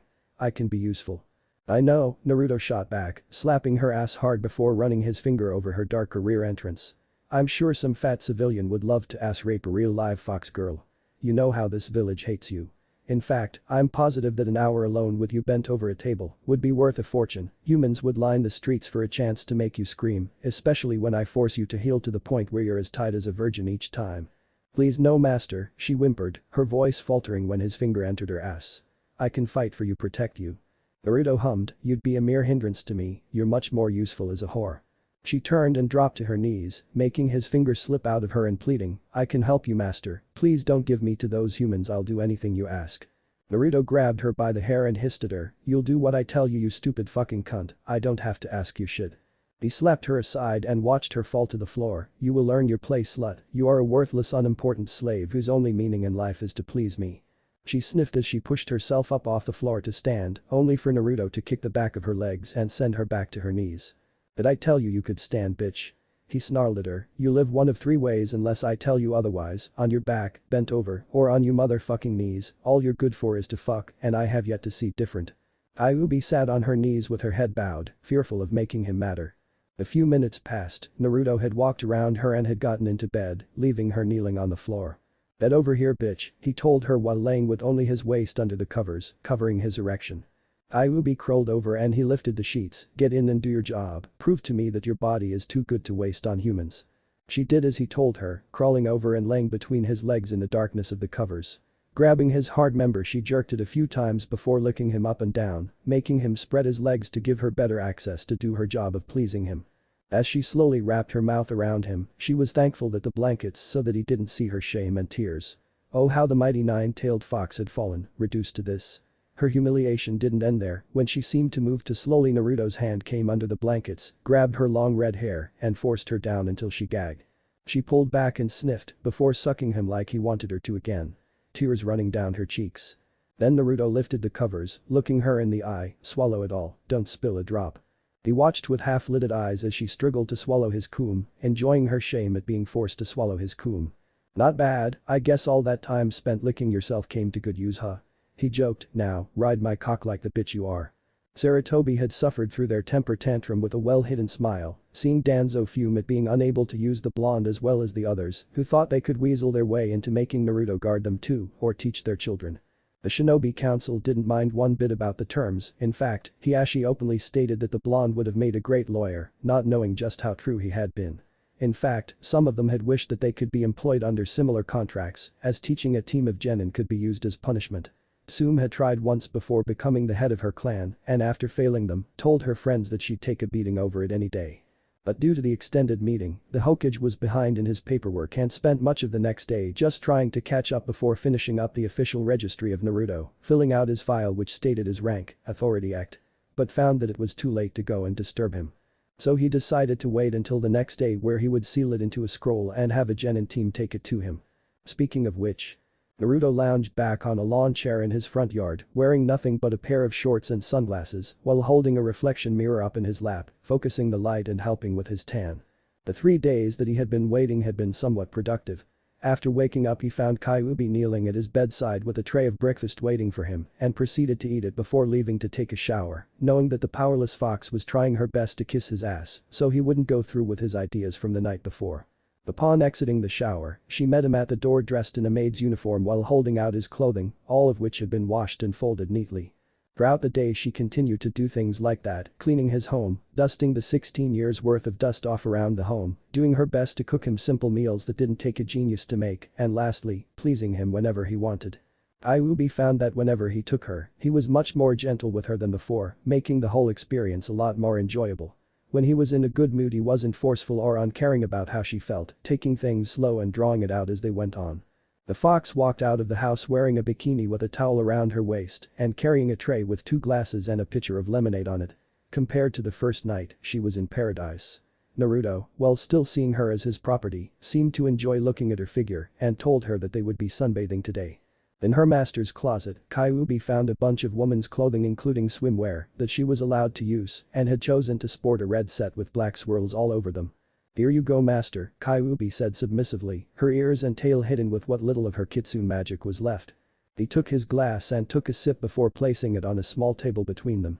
The fox placed the pitcher as well as her own glass next to it before untying her towel and making a show of laying it out next to him on the grass, bending over and shaking her ass for her master before laying on her front and soaking up the sun. Naruto looked at her and hummed before going back to his tanning. Her little display hadn't affected him at all, but was nice to watch. "Why do we have to do this?" A voice complained from far off, the sound reaching both Kyuubi and Naruto's ears. Kyuubi looked at Naruto and saw that he wasn't moving and decided to follow his example. She saw him twitch, showing that he too had heard it but wasn't worried. Because you nearly made us fail the mission yesterday, Kiba, a woman's voice said, one that Naruto recognized from the test. Kurenai, if he remembered correctly. And because of that, the Hokage has seen fit to give us this simple delivery mission. The boy sighed and grumbled as they walked a path leading up to the house. Sensei, there's someone over there, a mousy voice said. The blonde saw 4 people, 2 being male and the other being female. The first was that lovely red-eyed lady who tried to best him in Genjutsu, followed by an extremely shy girl who seemed to shrink inside her coat. The first guy obviously an Inyazuka, red Fang clan marks on both cheeks and a white dog by his side. Beside him was a male wearing a large coat and sunglasses. The ninjas approached the pair. Kurenai saw her student ogling the Redeed laying on a towel and slapped him in the back of the head as a drop of blood fell from his nose. Mr. Namikaze, the Hokage asked that we deliver this scroll to you, she said evenly while looking at the tattoo on his chest. Thanks, he droned while accepting the roll of paper, and be mindful of what you look at, Mutt, you might regret it. Kiba scowled but a stern glare from Kurenai made him back down. With her student temporarily pacified, the red-eyed woman turned back to the blonde, also I wanted to ask what that jutsu you used was, it felt so real. Naruto laid the mirror on his chest and looked over his shades at the woman. It's a highly dangerous one that gives you a peek into the bowels of hell. It hinders your sense of perception and causes your adrenaline glands to work overtime, giving you a rush that causes extreme fear and anxiety, making your chakra control fail to the point where dispelling it is near impossible. She started to say something. And no, I will not teach it to you. Only those of my family who show great promise and interest in Genjutsu will be allowed to learn it. Kurenai frowned, she wanted to be the greatest Genjutsu practitioner ever since she was a little girl, learning all that she could about the art. But from what she heard, pestering him like she did Anko that time would only cause her trouble, as it was possible that she could face jail time for trying to make him teach her. She watched as he lifted the mirror again and leaned back before motioning for her students to get going. Their mission was complete, so now they could return and get paid. She would try and find a way to convince him later. They were a ways down the road when Kiba scowled, who does he think he is? He can't talk to us like he's better. Kurenai frowned, he is better, Kiba, he beat Guy into Jutsu, Kakashi in Ninjutsu, then beat me with a single Genjutsu, after that he defended himself against the Anbu commander and killed him for attempted murder, all without a break between each fight. But he's a civilian and we're shinobi, Kiba sneered. The woman huffed, he is a ninja, Kiba, he's now one of the highest ranking Jounin put in charge of protecting the Hokage, she told him as they walked towards the tower, he only answers to the Hokage and outranks nearly anyone else in the village. The genin crossed his arms and frowned. Naruto opened the scroll and found that it was a storage seal with a short letter above it, apologizing for taking so long, and that he was now an official ninja of Konoha, and that he was to report to the Hokage so that they could talk about his first mission. Unsealing the storage part of the scroll, a headband appeared in a puff of smoke, along with a standard green Jounin vest that all Jounin got regardless if they wanted to wear it or not. He hummed, Caillou, I'll be gone for a while, so just have lunch prepared by noon. AM should be over sometime to serve ramen since today is her day off. The redhead nodded and stood up, yes sir. She then gathered her towel and the tray before loading the glasses and pitcher up on it and following Naruto into the house, who had gotten a head start while she was cleaning up the stuff. As Naruto went upstairs and got dressed, Kyuubi went into the kitchen and started cleaning the stuff, placing the pitcher into the refrigerator and washing the glasses as best as she could with her limited experience. You wanted to see me? Hiruzen flinched at the sudden voice behind him and turned to see Naruto standing beside his desk. I swear, Naruto, you're gonna be the death of me one day, he said while holding his chest. A knock from the door interrupted them. Sarutobi called for whoever it was to enter, and Team Kurenai entered. Hokage-sama, mission complete. Kurenai trailed off as she saw Naruto standing there beside the Hokage with a smirk. Yes, I believe that he is well aware of that, Ms. Yuhi, the blonde spoke. The Hokage cleared his throat, thank you Kurenai, report to the mission's desk and you'll receive your payments. Dismissed, he watched as they left before looking at Naruto. Naruto-kun, in a few weeks the Chunin exams are scheduled to take place here in the village. Naruto nodded, I've heard about that, met a few of the ones who died there too. Yes, killing is permitted during parts of the exam sadly, but that's part of our way of life. The old man nodded, but this year we'll be hosting multiple VIPs, including the daimyos of fire, wind, water, and lightning. Also, the Mizukage, Reikage, and Kazekage are coming to watch the final rounds, as well as a small tournament scheduled afterward. Naruto thought about what was said, surely there must be a reason for 3 other cages as well as their daimyo to visit. I highly doubt it's to watch ninja fight each other, although given human nature, I wouldn't put it past them. The Hokage gave a small sad frown, seeing that Naruto had so little faith in humanity. Actually, Naruto-kun, a meeting is scheduled between us to try and work out a treaty of some sort. It was the daimyo's idea and we have to follow their orders or our funding will be cut. I see, and considering the bad blood between the villages this might end badly. Sarutobi nodded.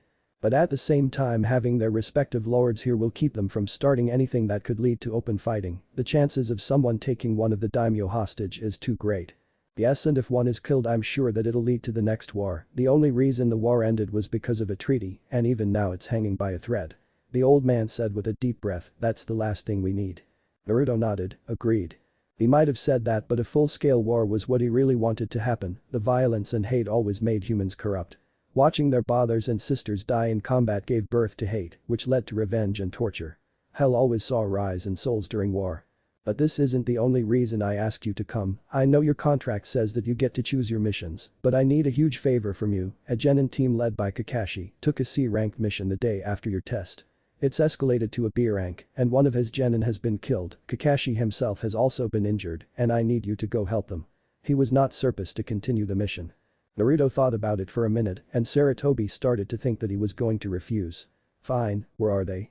He let out a breath he had been holding. In wave, he said while holding out a scroll, you are to go to the town, take over Team Kakashi and finish their mission, unless you deem it too risky and deem it a lost cause. Your main objectives are to make contact with the team and bring them back. Also, you are to recover the body as possible. They mentioned his death but no details. Naruto took the scroll and nodded, I'll leave within the hour. And with that, the blonde vanished. Kakashi grunted as he limped through Tazuna's home with a pair of crutches. 2 days, and the mission had already taken a turn for the worst. He was injured and suffering chakra exhaustion from using his Sharingan eye. Sakura and Sasuke were uninjured, but their third teammate was dead, killed trying to save his sensei from Zabuza. He could feel the scroll in which he had sealed the body. It was in his vest pocket and felt extremely heavy. Not physically but mentally.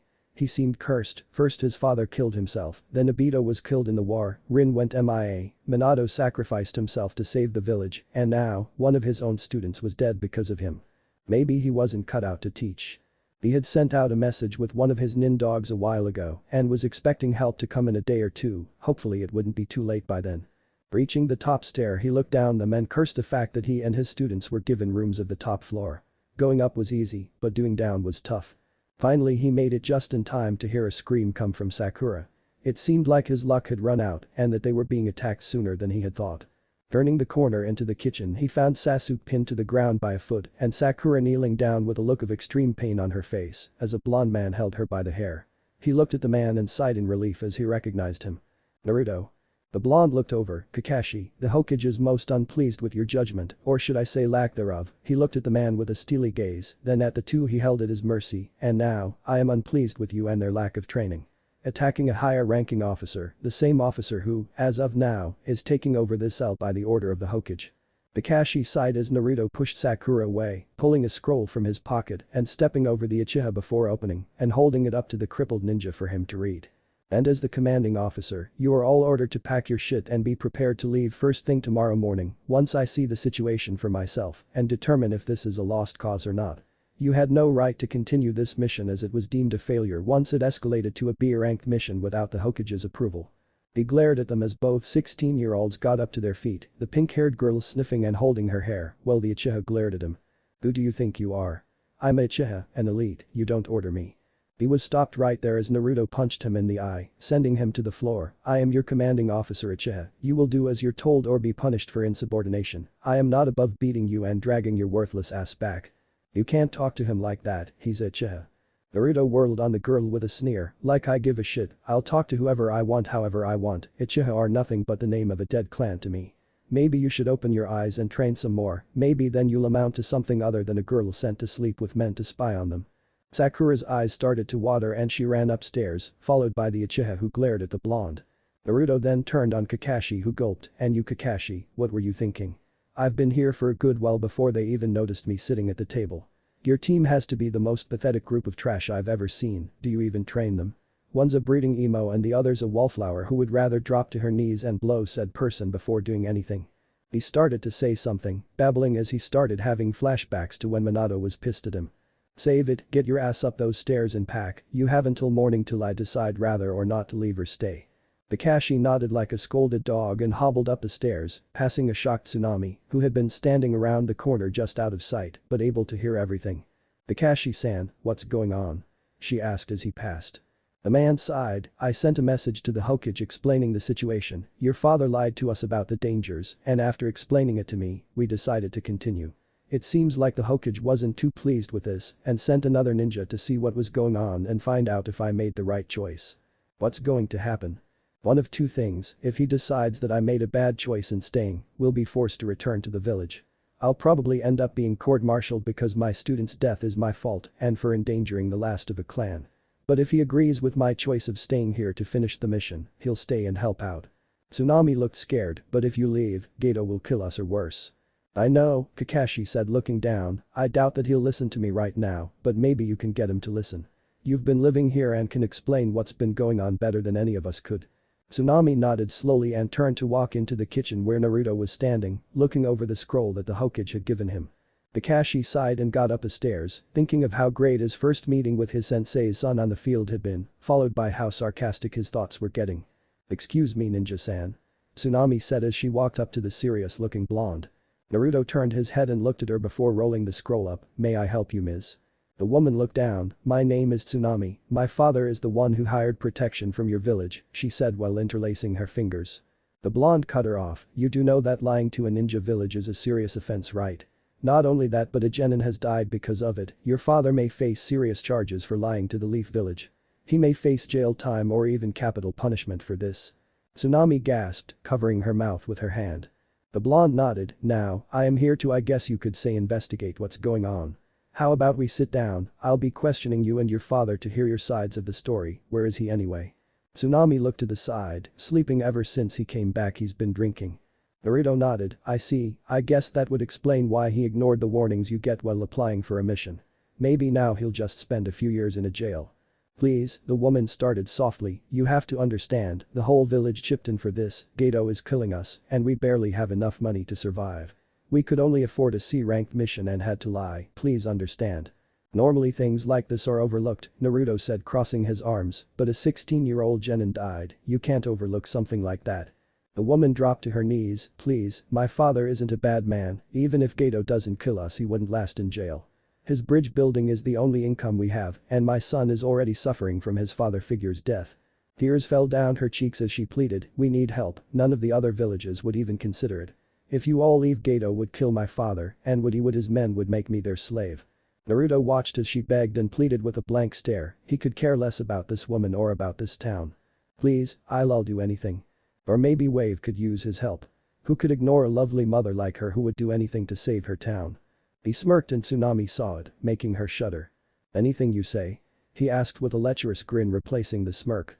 He had only stopped by the house to eat his lunch before leaving and didn't get the chance to have dessert AM with a side of fox. He had grown accustomed to sex every day whenever he wanted it, thanks to the lovely sex demons in the circle of lust, and having Kyuubi at his beck and call didn't help either. Tsunami wiped her tears and saw his eyes lower to her pink and red top and knew what he wanted. It wasn't the first time some man offered to do something for her, as long as she let him use her body or she did something for him. But unlike that time she knew that the future of her family and town relied on this, so she nodded slowly. Yes, anything. He chuckled, how amusing, you're really prepared to go through with this. It wasn't a question, it was a statement filled with mocking laughter. Show me.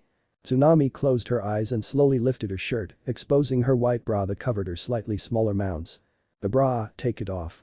She slowly and shakily reached around her back and unhooked the straps, removing the cloth and showing her bare chest to the man while weeping in shame. Mom, I'm home. A voice called from the back door, making the woman's eyes widen in fear. She stuffed the bra into her pocket and hastily lowered her top before standing up and wiping her eyes just in time for a young boy to walk in, ignoring Naruto as he walked in. I'll be in my room, he said as he gave a small glare at the blonde leaning against the table and walking upstairs. So that's your son, Naruto said with his ever-present smirk, wonder what he'd think if he knew what you're about to do. Tsunami looked down in shame, please not here, she asked, not wanting her son or anyone for that matter to know what she was about to do to get the ninjas to stay. Naruto looked at her for a minute, fine, wouldn't want anyone to walk in on us anyway. He told her before a clone appeared in a small plume of fire. You know what to do, he told the clone, and you, we're going to take a walk through the woods. Bara sat in her room and trembled as the toy inside her continued to do its work, all throughout the day it took all she was worth not to let anyone catch her panting and moaning during missions. The sand armor around her face was 3 times stronger than before to make sure her blush wouldn't show or that her face wouldn't scrunch up as she neared her climax. The damn thing ran on excess chakra and had yet to slow down at all. This training was near torture for her and she found herself praying to her lord and master that he'd hurry back and stop this. Even the Tanuki wanted the man to return, his vessel was driving him madder with her internal screaming and panting. The Mari had tried to talk to her a few times, but the Redeed always threatened her to leave. The blonde girl was worried, Gara was getting worse and worse in her eyes, always shutting herself up in her room, not even leaving to look at the moon at night anymore. And now, they were to go to Konoha in a few weeks to enter the Chunin exams. This would not end well. Kami and Shingami looked at each other. Sister, this will not end well, the death goddess said as fate walked away from them and returned to her own domain. The life goddess nodded, One-Chan came to see us, of course it won't, she stopped visiting a long time ago. I just wish she would give us better clues, I mean all she said was that the time was nearing. With all the prophecies going on as well as the coming war, I'm stumped, I wish Dad hadn't retired, he would know exactly what was about to happen. The Kyo-chan, we only got parts of Dad's powers, you got life, I got death, and One-Chan got fate, of course he'd know. But the last I heard he and Mom were off visiting Uncle Buddha. The Kyo smiled, I love Uncle Bud, he used to tell great stories.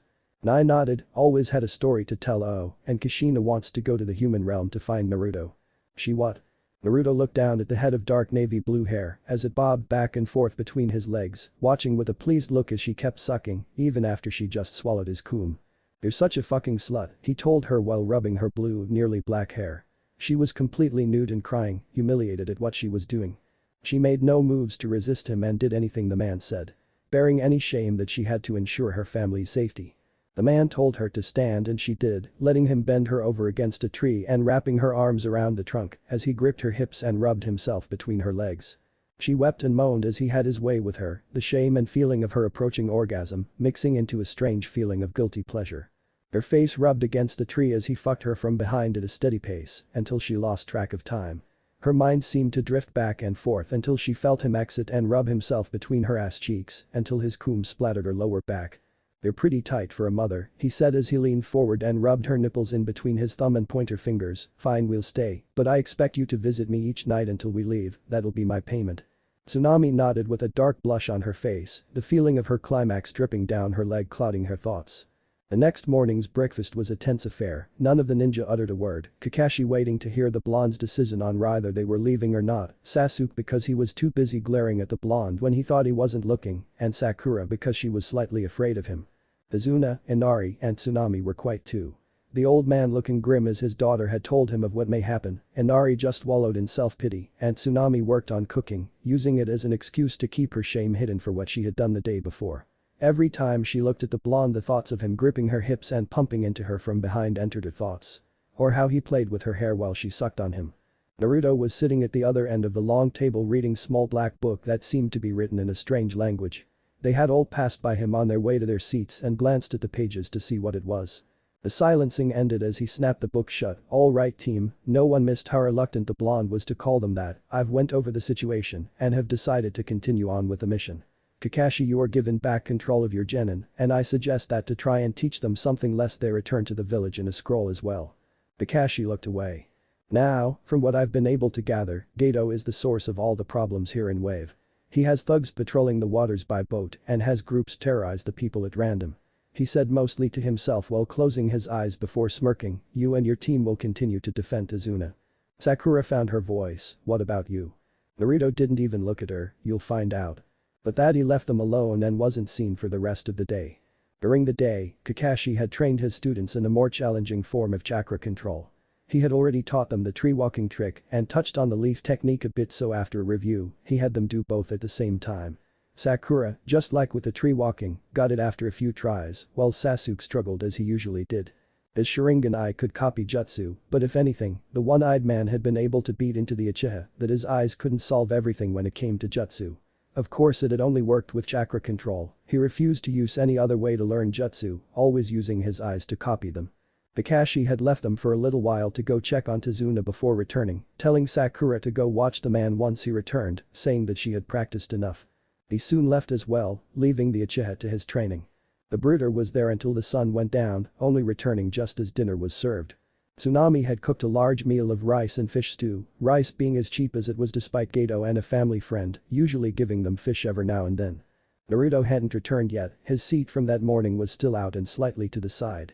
"Sensei," Sakura asked, breaking the silencing, "who is that guy anyway? I've never seen him around before."